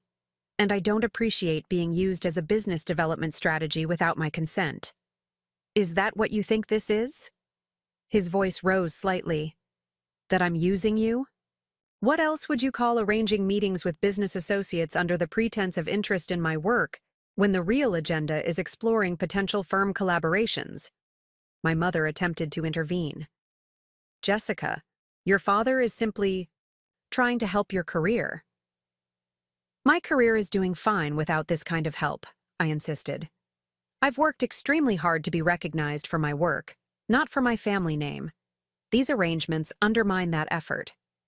My father paced the living room, frustration evident. You're being unnecessarily difficult. There's nothing wrong with leveraging family connections in business. It's how the world works. It may be how your world works, I countered, but it's not how I've built my career, and it's not how I want to continue building it. So you'd rather struggle unnecessarily than accept advantages that come with the Davis name? His tone was incredulous. I'd rather succeed authentically than wonder if every opportunity came because of my last name rather than my talent. I stood firm, meeting his gaze directly. And I'm not struggling, Dad. I'm thriving precisely because I've established my reputation independently. The argument continued in circles, neither of us willing to concede. My father couldn't comprehend my rejection of networking opportunities that seemed obviously beneficial to him. I couldn't accept his inability to respect my professional boundaries. Eventually, exhausted by the cyclical argument, I gathered my things to leave. I appreciate that you believe you're helping, I said, moderating my tone. But I need you to respect that I want to build my career my way, not as an extension of the Davis legal legacy. Pride, my father muttered. Stubborn, unnecessary. Pride. Independence, I corrected. Hard-won independence that I'm not willing to compromise. In the weeks that followed, similar tensions surfaced repeatedly. My father, unable to directly control my career path as he had once attempted, sought indirect influences, arranging introductions to potential clients, suggesting my name for projects related to his professional circle, even purchasing one of my prints for display in the Davis & Associates lobby. Each gesture existed in an uncomfortable space between genuine support and subtle manipulation, ways of inserting himself into my professional narrative without overtly challenging my autonomy. Each required careful navigation to maintain boundaries, without rejecting his attempts at reconciliation. The situation came to a head when I discovered my biography in the program for an upcoming charity gala prominently mentioned my connection to the Davis family of Davis & Associates. I had been invited to display several pieces in the event's silent auction, a professional opportunity I'd earned through my gallery connections, not family influence. I immediately called the event coordinator. "There's been a mistake in my bio," I explained. "I need the reference to Davis and Associates removed before the programs are printed." "Oh," she sounded confused. "Your father specifically requested that addition when he increased his donation level. He said it was important to recognize the family connection." Anger flared hot and immediate. Without my knowledge or consent, my father had interfered in my professional presentation, reimposing a connection I had deliberately omitted from my professional identity. I called him immediately, not bothering to mask my frustration. "You had no right to alter my professional biography. I simply ensured that important context was included," he defended. "The Davis name carries weight in this community. It opens doors. Doors I've been opening perfectly well on my own," I snapped. "This isn't about adding important context. It's about reestablishing control over my narrative." "That's absurd. I was helping raise your profile." "My profile doesn't need raising through your connections. I've built my reputation independently, and I intend to maintain it that way." "Jessica," his voice took on the patronizing tone I particularly resented, "you're overreacting to a simple matter of family pride." "No, I'm establishing a boundary that you continue to violate. My professional identity is mine to define, not yours to edit, according to your preferences." I hung up more abruptly than I intended, immediately regretting the escalation, but not the underlying message. Within minutes, my phone buzzed with a text from my mother. "Your father was trying to help. Please try to understand his perspective." Her message crystallized a pattern I'd been trying to ignore. Despite our cautious reconciliation, my mother continued defaulting to her role as my father's mediator and defender, rather than recognizing my legitimate grievances. I responded, with careful directness, "My perspective matters too. Dad altered my professional presentation without my knowledge or consent. That's not help. It's interference." The charity gala episode created another period of strained relations. My father, offended by what he perceived as ingratitude, withdrew into formal politeness during our infrequent interactions. My mother continued attempting to mediate, trapped in her familiar role between husband and daughter. The pushback wasn't limited to my father. As word of our renewed but tense relationship circulated through family and social circles, I began encountering subtle but persistent pressure from unexpected sources. My Aunt Patricia, once supportive of my independence, began casually mentioning how meaningful it was to my father that I'd returned to the family fold. My cousin Derek suggested I consider photographing the Davis and Associates partners for the firm's website redesign, a chance to blend your career with family tradition. Even Zoe, my most steadfast supporter, questioned whether I was being unnecessarily rigid. "Would it really compromise your integrity to acknowledge your family connection occasionally?" she asked during one of our coffee meetups. "It seems like your dad is genuinely trying in his own way." "His way is the problem," I tried to explain. "Every opportunity he creates comes with strings attached, expectations that I'll gradually reintegrate into his vision for the Davis legacy." "But you've established yourself independently already," she pointed out. "Is there really any harm in accepting some family support now that you've proven yourself?" Her question hit at the core of my internal struggle. Had I reached a point where I could safely accept certain types of family connection without risking the autonomy I'd fought so hard to establish? Or would each concession lead to further erosion of the boundaries I'd carefully constructed? The tension between independence and reconciliation became increasingly difficult to navigate.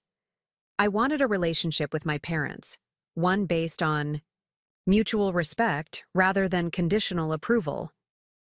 But each attempt at closeness seemed to trigger my father's ingrained need to direct and shape my life, while my own defensive responses sometimes veered into rigid rejection of any guidance or support. Seeking clarity, I scheduled a session with Dr. Levine, a therapist I'd briefly consulted during my second year of college when the stress of financial independence had become overwhelming. "It sounds like you're facing the complex challenge of redefining a relationship while protecting your hard-won sense of self," she observed after I explained the situation. "Your father is attempting reconciliation in the only way he knows how, through professional connection and influence. You're resisting in the way that feels safest, through firm boundaries and independence. So we're both stuck in our patterns," I concluded. "Patterns that served essential purposes at different points," she clarified. "Your father's need for control and legacy continuity provided structure and purpose throughout his career. Your need for independence was crucial to your survival and growth after being cut off. The question now is whether those same patterns still serve either of you in your current reality." Her perspective shifted something in my understanding. My resistance wasn't just about maintaining professional independence. It was about the deeper fear that any compromise would lead back to the painful dynamics of my childhood and adolescence. "How do I move forward without surrendering the self I've become?"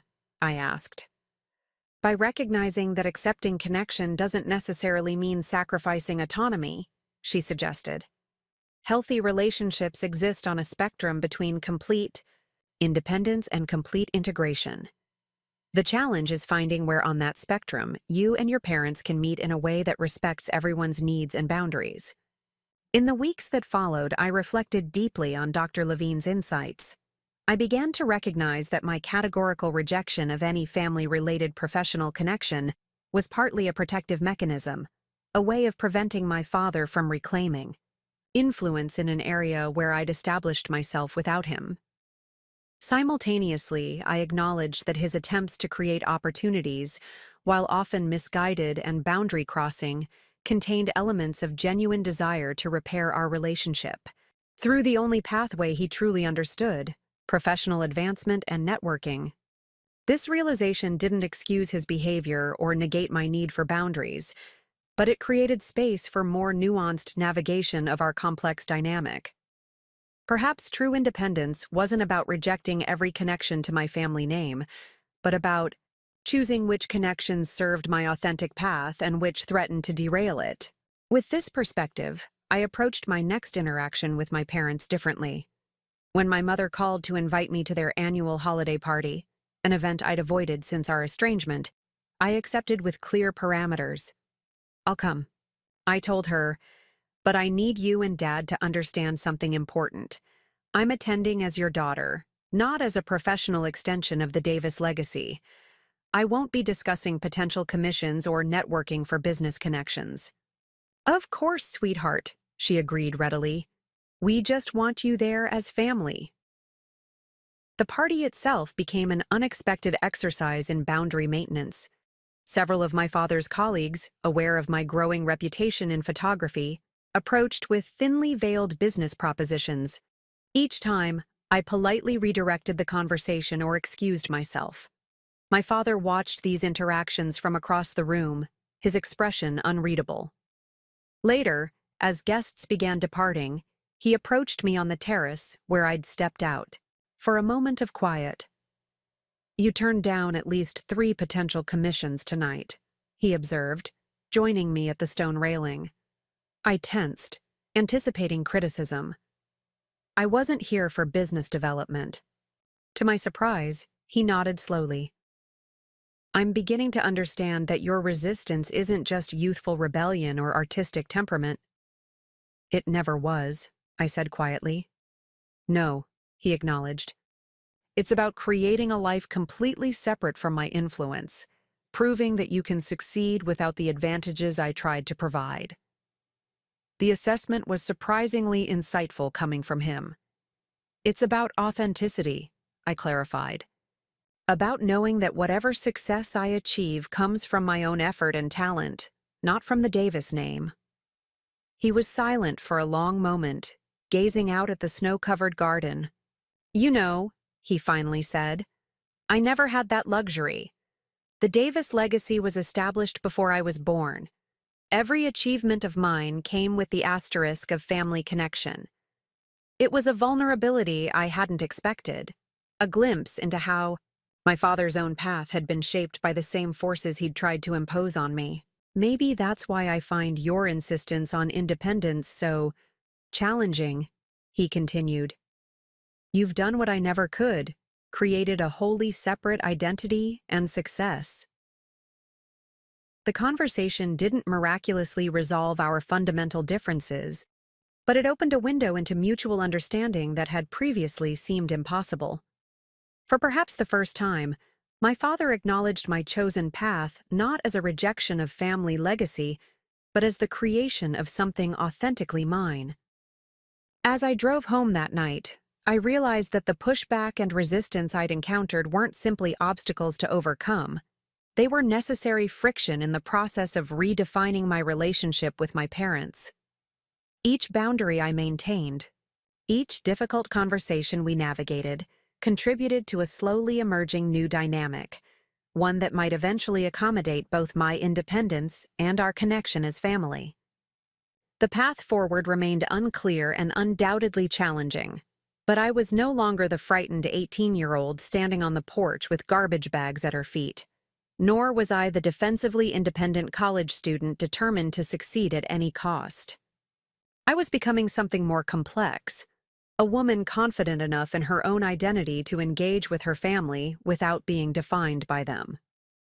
5 years after graduation, my career had developed a momentum that surprised even my most optimistic supporters. My partnership with Elaine had evolved from employee-employer to genuine collaboration. Our studio had expanded, taking over the entire top floor of the converted factory building and adding 2 junior photographers to handle growing demand. My personal portfolio had garnered national attention when my series on urban displacement won the Emerging Voices in Photography Award, leading to exhibitions in New York, Chicago, and San Francisco. A major publishing house had approached me about compiling my work into a coffee table book focused on community resilience in the face of gentrification. Professional success brought financial stability I'd once thought impossible in a creative field. I'd moved from my small apartment to a modest but stylish loft in an up-and-coming neighborhood, purchased my first new car, and started contributing to a retirement account, practical achievements that silently refuted my father's predictions about the inevitably struggling artist's life. My relationship with my parents had settled into a cautious detente. We maintained regular contact, monthly dinners, occasional family events, with tacit agreement to avoid the most contentious topics. My father had finally ceased his attempts to integrate me into his professional circle, accepting, if not entirely understanding, my insistence on separate career paths. The uneasy peace was disrupted by an unexpected phone call from Uncle Robert on a rainy Tuesday afternoon. "Have you spoken to your father recently?" he asked without preamble. "Not since last week's dinner." "Why?" His hesitation was palpable even through the phone. "There are rumors circulating about Davis and Associates, financial concerns, possible restructuring. I thought you should know." The news was surprising but not entirely shocking. After abandoning the merger with Weston and Keller, my father had attempted several strategic pivots to maintain the firm's market position against larger competitors. Some had seemed questionable, even to my untrained eye. "How serious is it?" "Serious enough that people are talking," Robert replied carefully. "Richard hasn't confided in me. We're still not exactly close, but my sources in the legal community suggest the firm is over-leveraged and losing key clients." "Should I ask him about it?" "That's your call. Just be prepared for him to dismiss your concerns or change the subject. Your father has never been one to acknowledge vulnerability, especially in business matters." I considered Robert's warning during my drive to Elaine's annual summer garden party that weekend. My father had always presented Davis and Associates as an unshakable institution, as permanent and reliable as the ornate building that housed it downtown. The possibility of financial trouble felt incongruous with everything I knew about him. The party provided no opportunity to explore the issue. My parents arrived late and left early, my father citing work commitments, increasingly his excuse for abbreviated social appearances. My mother seemed tense, her usual social grace strained by something she wouldn't discuss. When I called the following week to suggest lunch, my mother begged off with vague references to scheduling conflicts. My father didn't return my messages at all, his assistant citing back-to-back meetings whenever I tried to reach him at the office. The pattern continued for weeks: canceled plans, unreturned calls, minimal communication beyond perfunctory text messages. Their withdrawal was reminiscent of the early days after our estrangement, but with a different quality. Less angry rejection, more distracted avoidance. Finally, frustrated by the growing distance, I drove to their house unannounced one Sunday evening. The property looked different somehow, the meticulous landscaping slightly overgrown, the exterior lighting reduced. Small signs of neglect that would be imperceptible to anyone who didn't know the home's usual immaculate condition. My mother answered the door with visible surprise. "Jessica, we weren't expecting you." "That's become obvious," I replied, stepping inside without waiting for an invitation. "You've been avoiding me for weeks. I want to know why." The house's interior confirmed my suspicions, subtle changes that suggested financial constraint. The fresh flowers that had always adorned the entryway were absent. The temperature was warmer than usual, as if the air conditioning had been adjusted to save electricity. My mother led me to the living room, where my father sat reviewing documents. He looked up with a mixture of irritation and resignation at my unexpected appearance.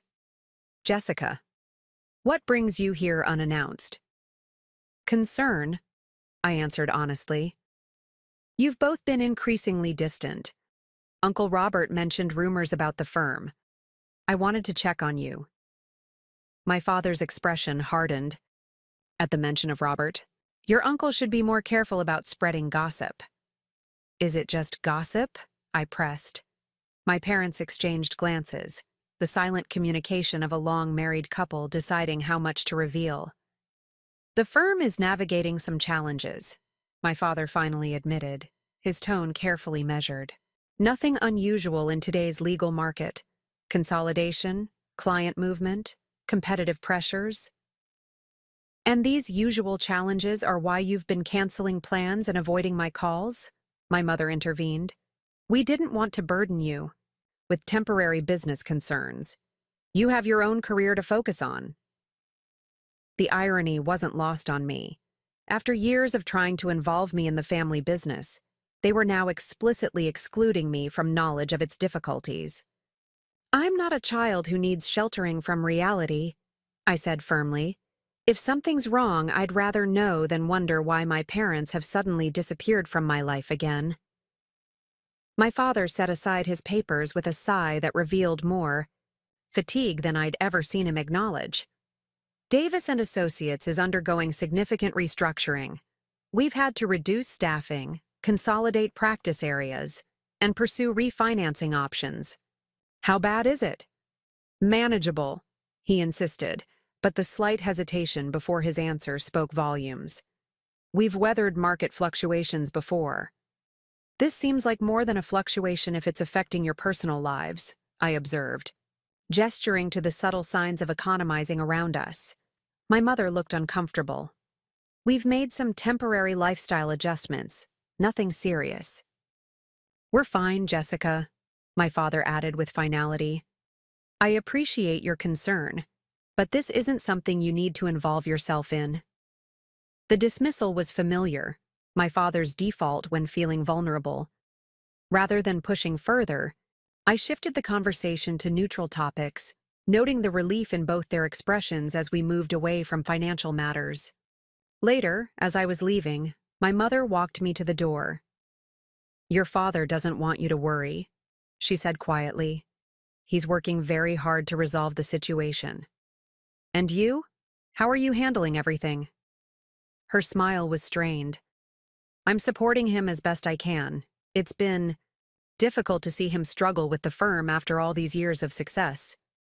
Is there anything I can do to help? She squeezed my hand. Just being here means more than you know. Your father would never admit it, but having you back in our lives has been a bright spot during a challenging time. Driving home, I reflected on the reversal of circumstances. My parents, once so certain of their financial stability that they could casually discard a daughter who didn't conform to expectations, were now facing their own economic precarity. The firm that had been the center of our family identity, the legacy my father had valued above my happiness, was in jeopardy. Part of me felt a vindictive satisfaction, a human reaction to seeing someone who'd hurt you facing consequences of their own choices. But that feeling was quickly overshadowed by genuine concern. Whatever our complicated history, these were my parents, and they were struggling. Over the next several months, I maintained steady contact despite their continued attempts to minimize their situation.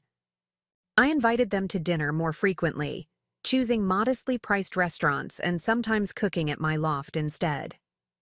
I made a point of sharing my professional successes, new clients, exhibition reviews, publishing progress, providing positive distractions from their concerns.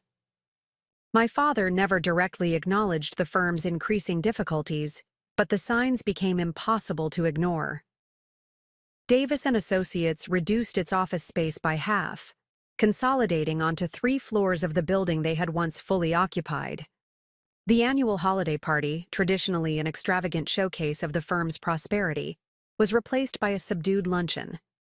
My father, once immaculately attired in custom suits, began recycling his wardrobe more noticeably. Through Uncle Robert's discreet updates and my own observations, I pieced together a clearer picture. My father had over-leveraged the firm in an ambitious expansion attempt after the failed merger talks, precisely when the legal market was contracting. Several major clients had departed during the transition, leaving Davis & Associates with expensive overhead and diminished revenue. The situation was worsening, despite his efforts to correct course. One evening in early spring, about 8 months, after my initial confrontation with my parents, my phone rang with my mother's number. Her voice was shaking when I answered. "Jessica, I hate to ask, but is your guest room still available? The one you mentioned when you gave us the tour of your loft?" My mind raced with implications. Of course it is. What's going on? "We've had to make some changes," she said vaguely. "Just temporarily. We'll explain when we see you." 2 hours later, my parents arrived at my loft with 4 hastily packed suitcases. My father looked haggard, his usual commanding presence diminished by obvious exhaustion and stress. "Thank you for this," he said stiffly as I showed them to the guest room. "It's only for a few nights while we finalize new arrangements." Only. After they had settled in and my mother had gone to shower, did my father finally offer a partial explanation. We sat at my kitchen island, his hands wrapped around a mug of tea I'd prepared. "The house is being listed for sale tomorrow," he said, staring into the steaming liquid rather than meeting my eyes. "We've secured a small condo near downtown, but it won't be ready for occupancy until next week." The news stunned me despite the warning signs. The colonial house had been in our family for 3 generations, a symbol of the Davis legacy almost as significant as the firm itself. "I'm sorry," I said simply, knowing how inadequate the words were. He nodded once, acknowledging both my sympathy and its limitations. "The market is favorable for sellers. The proceeds will help stabilize our situation." "And the firm?" "Continuing under restructured leadership, I've stepped back to consultant status." The admission clearly pained him. "Harrison Weston will oversee day-to-day operations through the transition period." The magnitude of his professional demotion was enormous, from managing partner of his family's firm to consultant under his former merger prospect's supervision. For a man whose identity had been inextricably linked to his professional status, it was a profound, "What can I do to help?" I asked. My father looked up, surprise momentarily displacing his exhaustion. "You're already doing it," he said quietly, "giving us somewhere to stay when we need it, not asking too many questions." "I want to do more than just not ask questions." He shook his head slightly.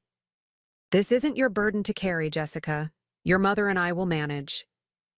"The way you expected me to manage when you threw me out at 18? The words escaped before I could filter them, sharper than I'd intended. My father winced visibly. "I deserve that." "That's not why I said it," I backpedaled, regretting. "The impulse. I just meant that families should support each other through difficulties. I learned that from Uncle Robert, from Zoe's family, from the community that helped me when I needed it most." He was silent for a long moment.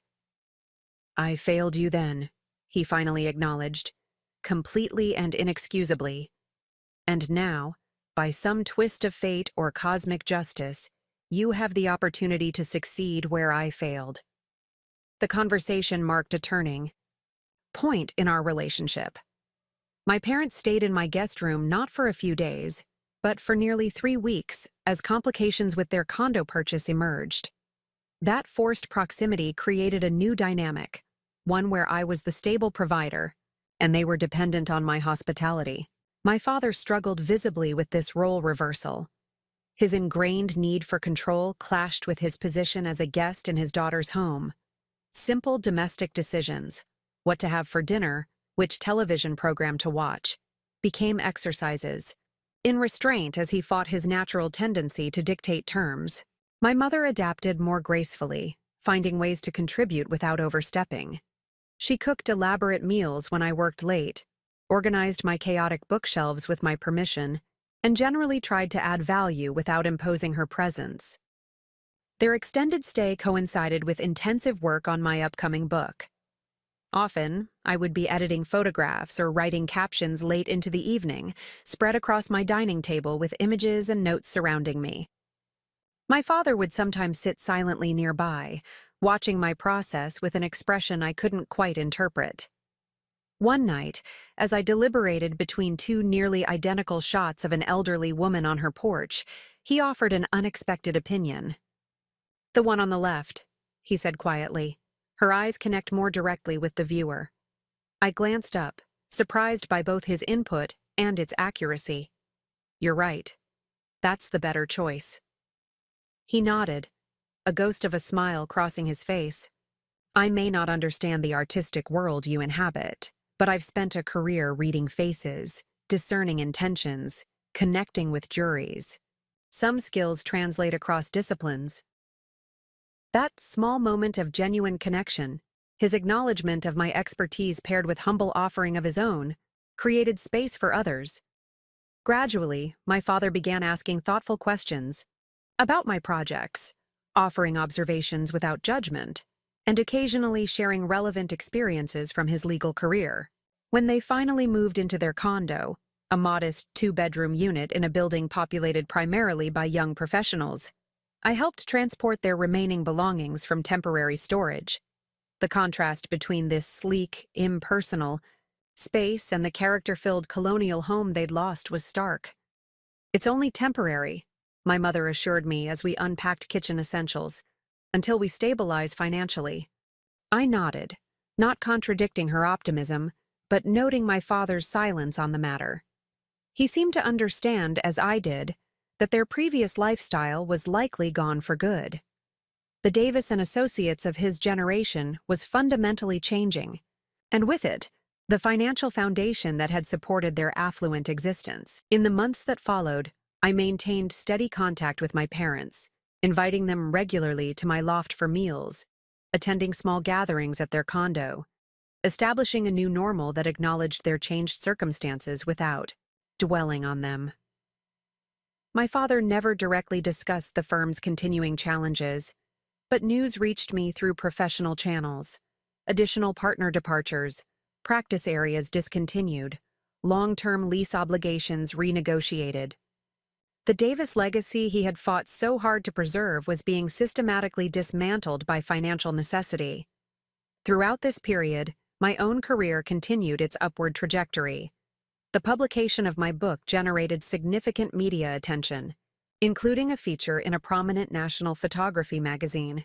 Elaine and I finalized our partnership agreement, officially renaming the studio Cortez and Davis Photography and expanding our client base to include major corporate accounts and nonprofit organizations. I was careful never to flaunt these successes around my parents, particularly my father. Yet the irony wasn't lost on any of us. The daughter who would never amount to anything was now thriving professionally, while the Davis legacy my father had prioritized above all else was crumbling.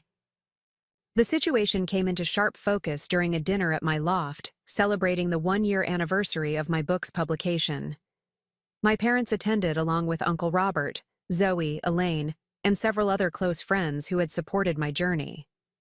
As champagne flowed and conversation turned to upcoming projects, my agent mentioned casually, "The advance for your second book is substantial enough that you might consider investing in property. Interest rates are favorable right now." My father, who had been unusually quiet throughout the evening, looked up with an unreadable expression. Later, as guests were departing, he pulled me aside. "You've done remarkably well," he said, his tone a complex mixture of pride and something harder to identify. "Creating success entirely on your own terms." "Not entirely on my own," I corrected. "I had help. From Uncle Robert, from Elaine, from many people who believed in me." "But not from me," he acknowledged. "Not when it mattered most." Raw honesty of his statement caught me off guard. "No," I agreed softly. "Not then." He nodded slowly. "I was wrong, Jessica. About everything that mattered. About what constitutes success. About what you were capable of achieving. About the value of different paths." The admission, more direct and comprehensive than any he had offered before, hung between us. Neither accusation nor absolution, but simple truth. "I know," I said. "Does that knowledge help?" Hearing me acknowledge how thoroughly mistaken I was? I considered the question carefully. "It doesn't change the past, but it matters for the present, for whatever relationship we continue building from here." My father gazed around my loft, taking in the evidence of my professional success. Framed exhibition announcements, advance copies of my book in multiple languages, the expensive camera equipment arranged neatly on purpose-built shelving. "The irony isn't lost on me," he said with a sad smile. "That you've achieved everything I wanted for you: financial security, professional respect, a legacy of your own, by defying rather than following my direction." "Different paths can lead to similar destinations," I offered. "And sometimes, the more difficult path is the one that truly belongs to you." He nodded thoughtfully. A wisdom I learned too late, but perhaps not too late to appreciate in others. That conversation marked a significant shift in my relationship with my father. The dynamic was no longer defined primarily by past hurts or ongoing tension about career choices. Instead, a new foundation emerged, one built on mutual respect, between two professionals who had faced adversity and responded with determination, albeit in very different contexts. My sustained determination through years of building my career had proven my father definitively wrong about my potential. But more importantly, it had proven me right about myself, about my capacity to pursue my passion with discipline and purpose to transform creative vision into sustainable success. As I closed the door behind my departing guests that evening, I reflected on the journey that had brought me to this moment. The frightened 18-year-old with garbage bags on the porch had become a woman whose work was recognized nationally, whose financial stability exceeded expectations, whose artistic vision had found its audience. That transformation hadn't happened overnight or without setbacks. It had required sustained determination through countless challenges. Financial struggles, creative blocks, market fluctuations, emotional hurdles. Each obstacle had tested my resolve. Each success had validated my choice. Each step forward had further distanced me from that devastating night when my father's words had threatened to define my future. "You'll never amount to anything." Those words, once so painful, now felt almost irrelevant. Not because they had been explicitly retracted, but because I had so thoroughly disproven them through consistent, determined action over years of independent growth. And in an unexpected twist of circumstance, that same sustained determination had positioned me to offer support when my parents faced their own reversal of fortune. Not with resentful triumph, but with the hard-won empathy of someone who had experienced profound uncertainty and emerged stronger. The path forward remained complex. My father's reduced circumstances had humbled, but not fundamentally changed him. Our reconciliation was genuine, but incomplete, marked by progress rather than perfection. Yet with each passing month, our interactions became more authentic, less burdened by unresolved past grievances, more focused on building whatever remained possible between us. What neither of us could have anticipated was how dramatically circumstances would continue evolving, or how my sustained determination would soon face its most significant test in deciding the fate of the very house from which I had once been. Expelled. Almost exactly 10 years after being thrown out of my childhood home, I stood on the sidewalk staring at a for sale sign planted in the front lawn of that same colonial house. The property had changed hands twice since my parents had been forced to sell it.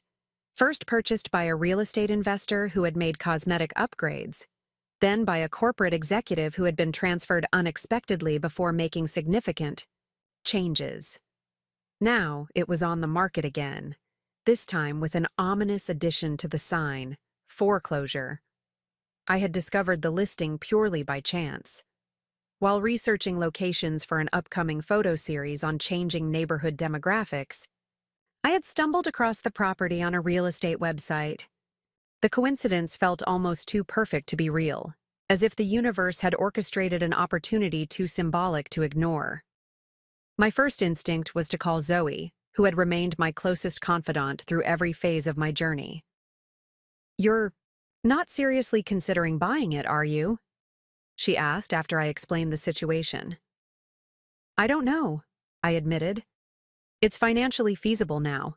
The foreclosure price is well within my budget with the advance from my second book and the studio's profits. But emotionally, Jess, that house represents the worst night of your life. It also represents everything that came before," I pointed out. "My entire childhood. Not all of it was bad." "And what about your parents? How would they feel about you owning their former home?" That question had been circling in my mind since discovering the listing. My relationship with my parents had stabilized into something cautiously positive. We had dinner together monthly, celebrated holidays as a family, and maintained regular contact. The worst wounds had scarred over, though sensitive spots remained. But how would they react to this specific development? Would my father see it as a deliberate reminder of his failure? Would my mother find it painful to imagine me living in spaces she had once maintained? I decided to consult Uncle Robert before making any decisions. His perspective had guided me at every critical juncture since my departure from that house a decade earlier. "It's poetic justice in a way," he observed thoughtfully when I showed him the listing. "The house that was once denied to you becoming yours through your own success." "That's what I'm afraid of," I admitted. "That purchasing it would seem like I'm rubbing their reversal of fortune in their faces." "Or," Robert suggested, "it could be seen as preserving a piece of family history that would otherwise be lost to strangers." His reframing gave me pause. The colonial had been in our family for 3 generations before financial necessity had forced its sale.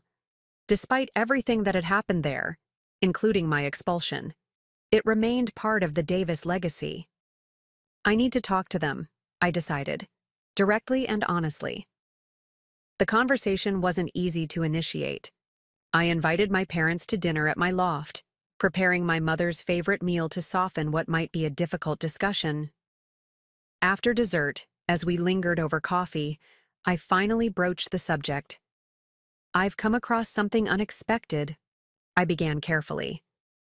"The Colonial is on the market again, as a foreclosure."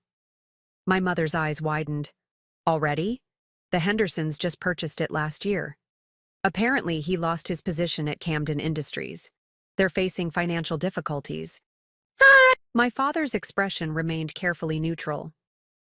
"Real estate can be volatile in this market." "I'm considering purchasing it," I said simply, watching their reactions closely. Surprise registered on both their faces, followed by a series of more complex emotions: confusion, wariness, perhaps a hint of pain. "May I ask why?" my father inquired, his tone deliberately measured. I had prepared my answer, considering it carefully from multiple angles. "Several reasons. It's an excellent investment at the foreclosure price. The neighborhood has maintained its value despite market fluctuations. And—" I hesitated before adding the most important factor. "It was our family home for generations. It seems wrong to let it pass completely out of the family if there's an alternative." My mother reached for my hand across the table, her eyes glistening. "You would do that? After everything that happened there?" "The house itself wasn't at fault for the human dramas it contained," I said gently. "And not all my memories there are painful." My father had been uncharacteristically silent, his gaze fixed on his coffee cup. When he finally spoke, his voice was rougher than usual. "There's a certain symmetry to it," he observed. "You returning to that house under circumstances nobody could have predicted a decade ago." The ambiguity of his statement left me uncertain of his actual feelings. "If it would be too difficult for either of you, I won't pursue it," I assured them. "Your emotional well-being matters more to me than any property." My father finally met my eyes directly.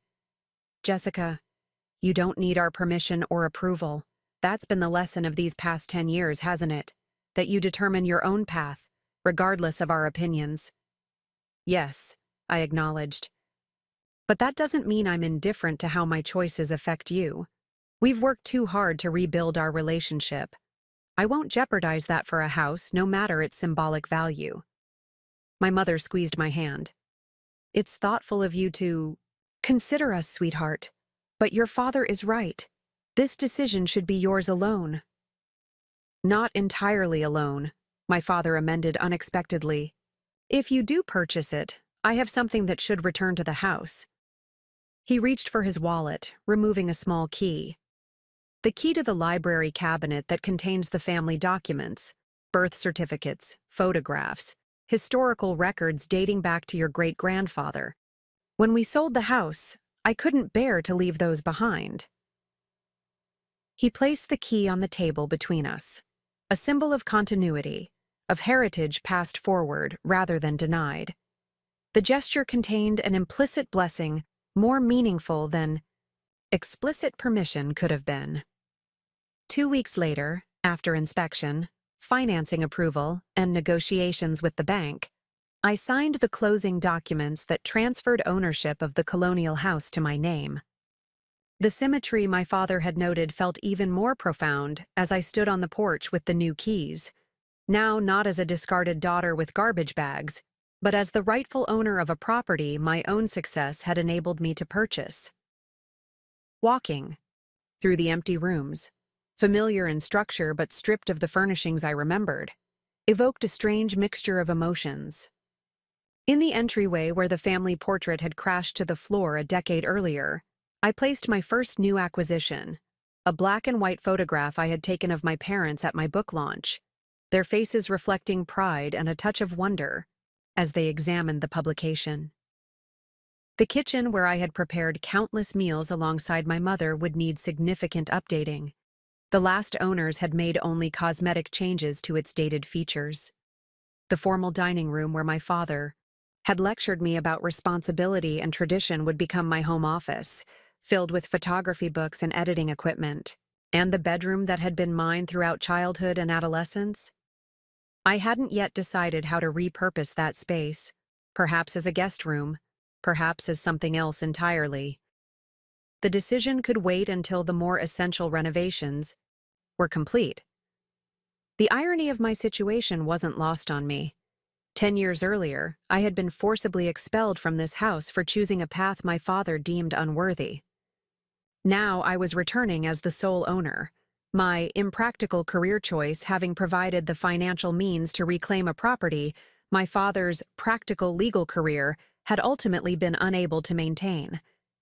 Yet as I walked from room to room, planning, renovations, and envisioning a new future for the house, I found myself focusing less on the ironic reversal and more on the continuity of family history. This structure had sheltered generations of Davis family members, some more compassionate than others, some wiser than others, all flawed and human in their own ways. I called my parents from the empty living room, the sound echoing slightly in the unfurnished space. "I'd like you both to be involved in the renovation decisions," I told them. "This house holds your memories too, and I want to honor what matters to you, even as I make it my own." The offer visibly moved my mother, who had worried about losing her last connection to the home she had lovingly maintained for decades. My father's reaction was more restrained but no less significant, a nod of acknowledgement that suggested recognition of both what had been lost and what might yet be preserved.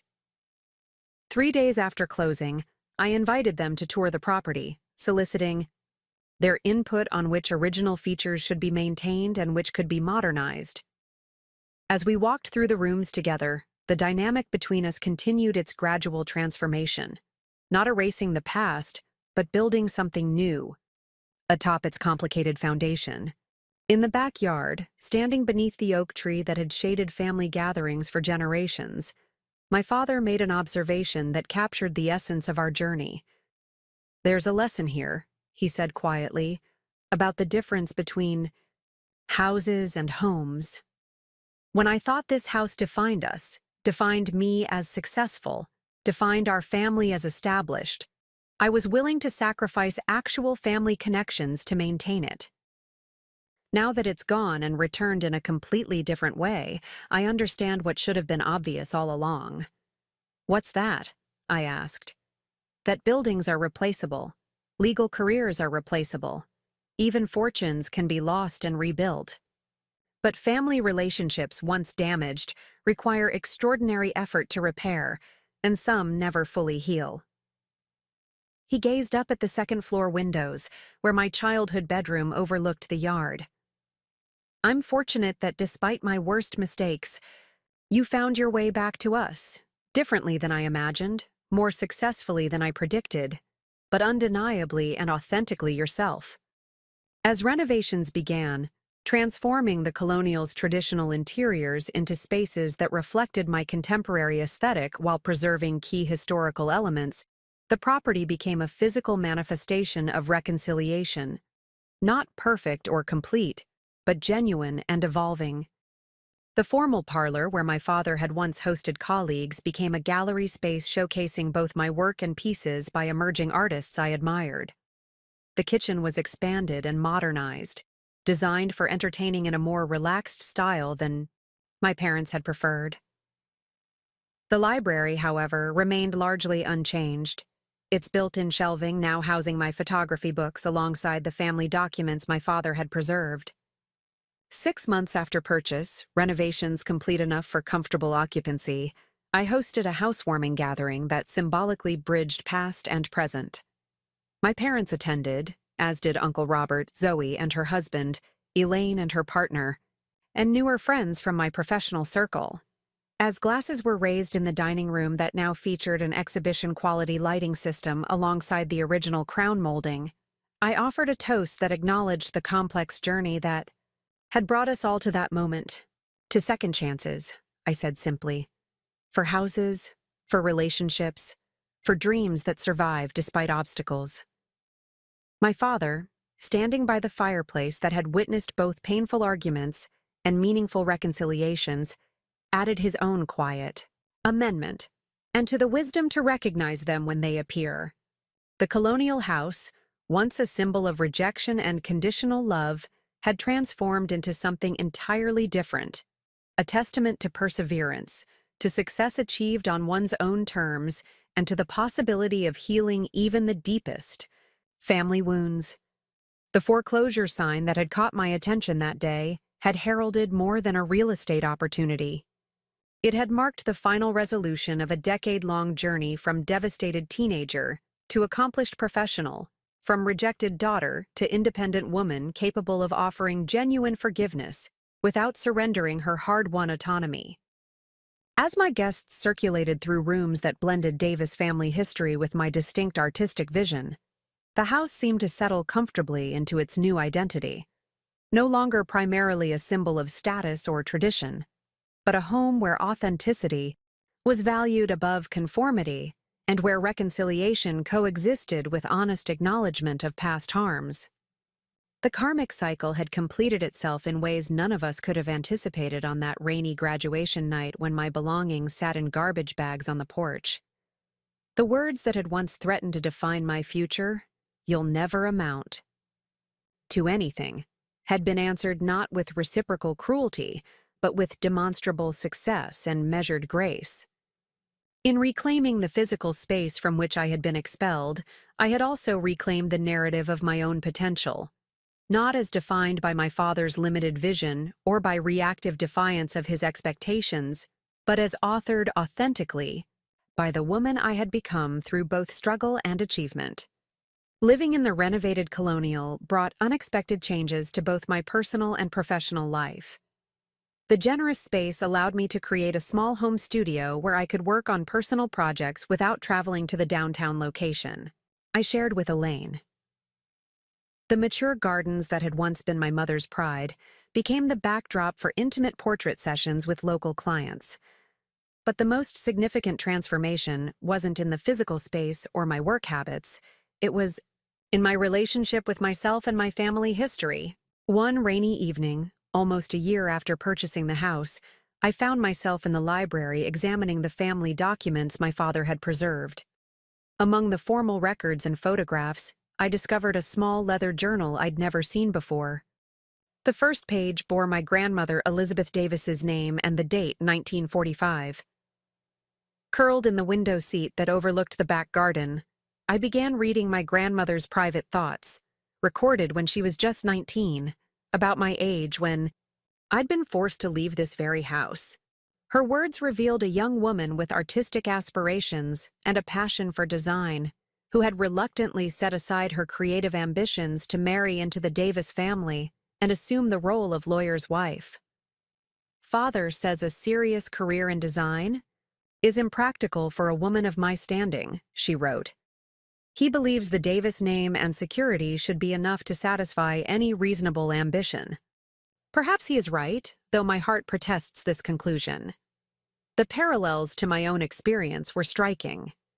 3 generations apart, we had faced similar pressure to conform to family expectations at the expense of creative passions. The difference was that I had refused to surrender my dreams, while my grandmother had reluctantly abandoned hers. I continued reading, following her journey through early marriage, motherhood, and the gradual sublimation of her creative impulses into acceptable domestic outlets, redecorating the Colonial, planning elaborate dinner parties, creating a showcase garden that became known throughout the neighborhood. "I sometimes wonder who I might have become," she wrote after my father's birth, "had I insisted on my own path rather than the one laid out before me. Would that stronger, more determined version of myself be happier? Or merely isolated from family and community that gives my life meaning?" Her questions echoed across decades, speaking directly to choices I had made and consequences I had faced. I had chosen the path she had relinquished, accepting isolation from family as the price of authenticity. The costs had been real and painful, but so had the rewards. The next day, I called my father and asked him about his mother's artistic interests, a subject he had never mentioned. "How did you know about that?" he asked, sounding genuinely surprised. "Mother never discussed her design aspirations with anyone in the family, at least not that I was aware of." "I found her journal in the family documents," I explained. She wrote about giving up a place at the Design Institute to marry grandfather. A long silence followed. When my father spoke again, his voice carried unusual vulnerability. I had no idea. She was always so committed to her role as the perfect lawyer's wife, to supporting grandfather's career and maintaining our social position. Did she ever seem unhappy to you? Unfulfilled? He considered this carefully. Not unhappy exactly, but there were moments, particularly when we visited museums or attended gallery openings, when she would become unusually animated, almost transformed. I never understood why. She found ways to express her creativity, I observed. The gardens, the home, decor, the entertaining she was known for. But they were all safely contained within her expected role. Another silence stretched between us, weighted with unspoken connections to our own history. I never saw the parallel, my father finally admitted, between what might have happened to Mother's ambitions and what I tried to do to yours. You were continuing a family pattern, I suggested, not to excuse but to contextualize his actions. Prioritizing practical security over creative fulfillment, professional status over personal passion. A pattern you broke, he acknowledged, at great personal cost initially. And ultimately great personal reward, I added, both professionally and personally.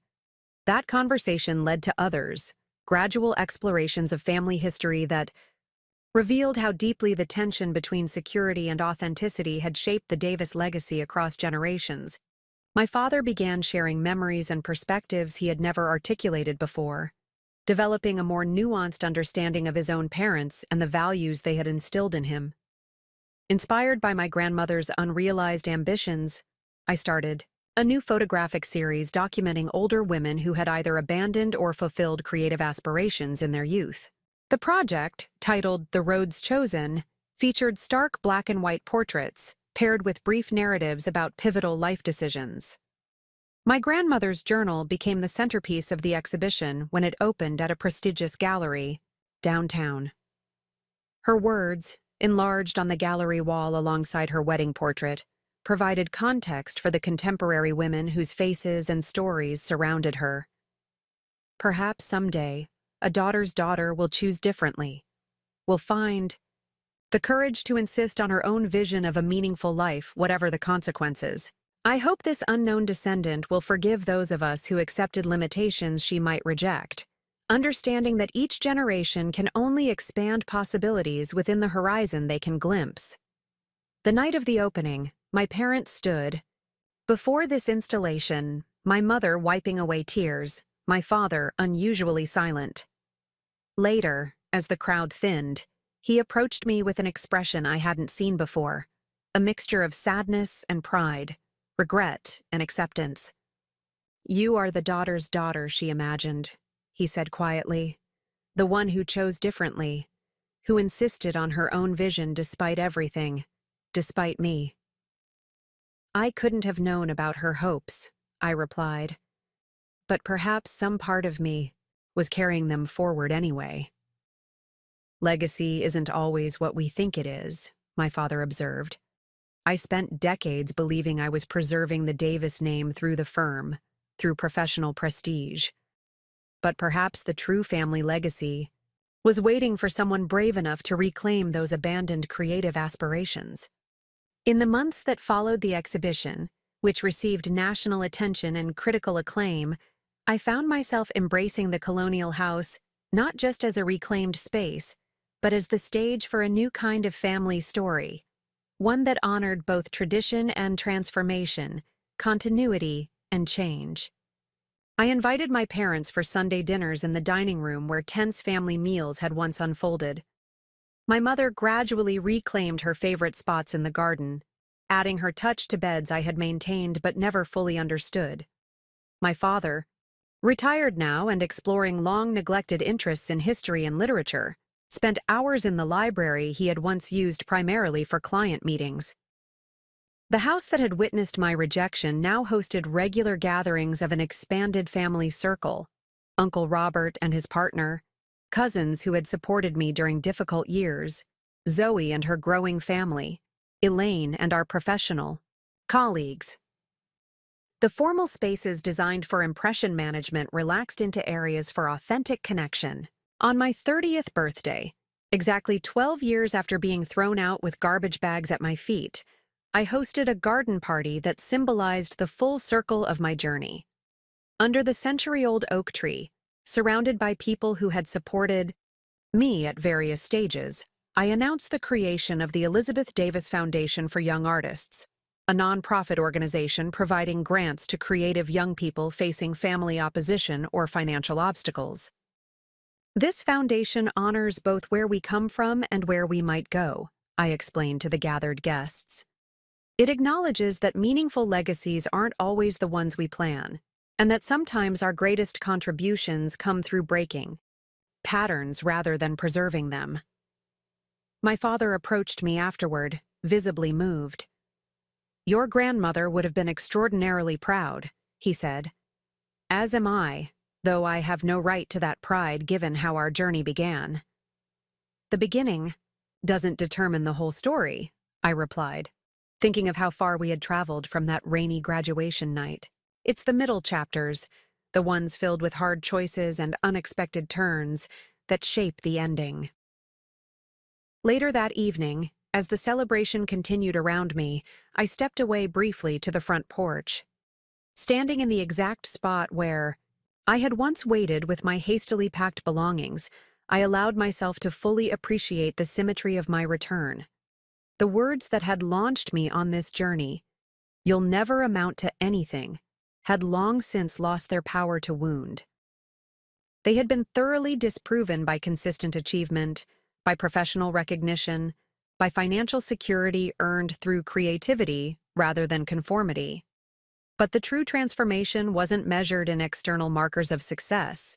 It lay in the internal freedom I had gained, the unshakable confidence that came from building a life on my own terms, the capacity for compassion that emerged from navigating both rejection and reconciliation, the wisdom to honor family connections without surrendering personal authenticity.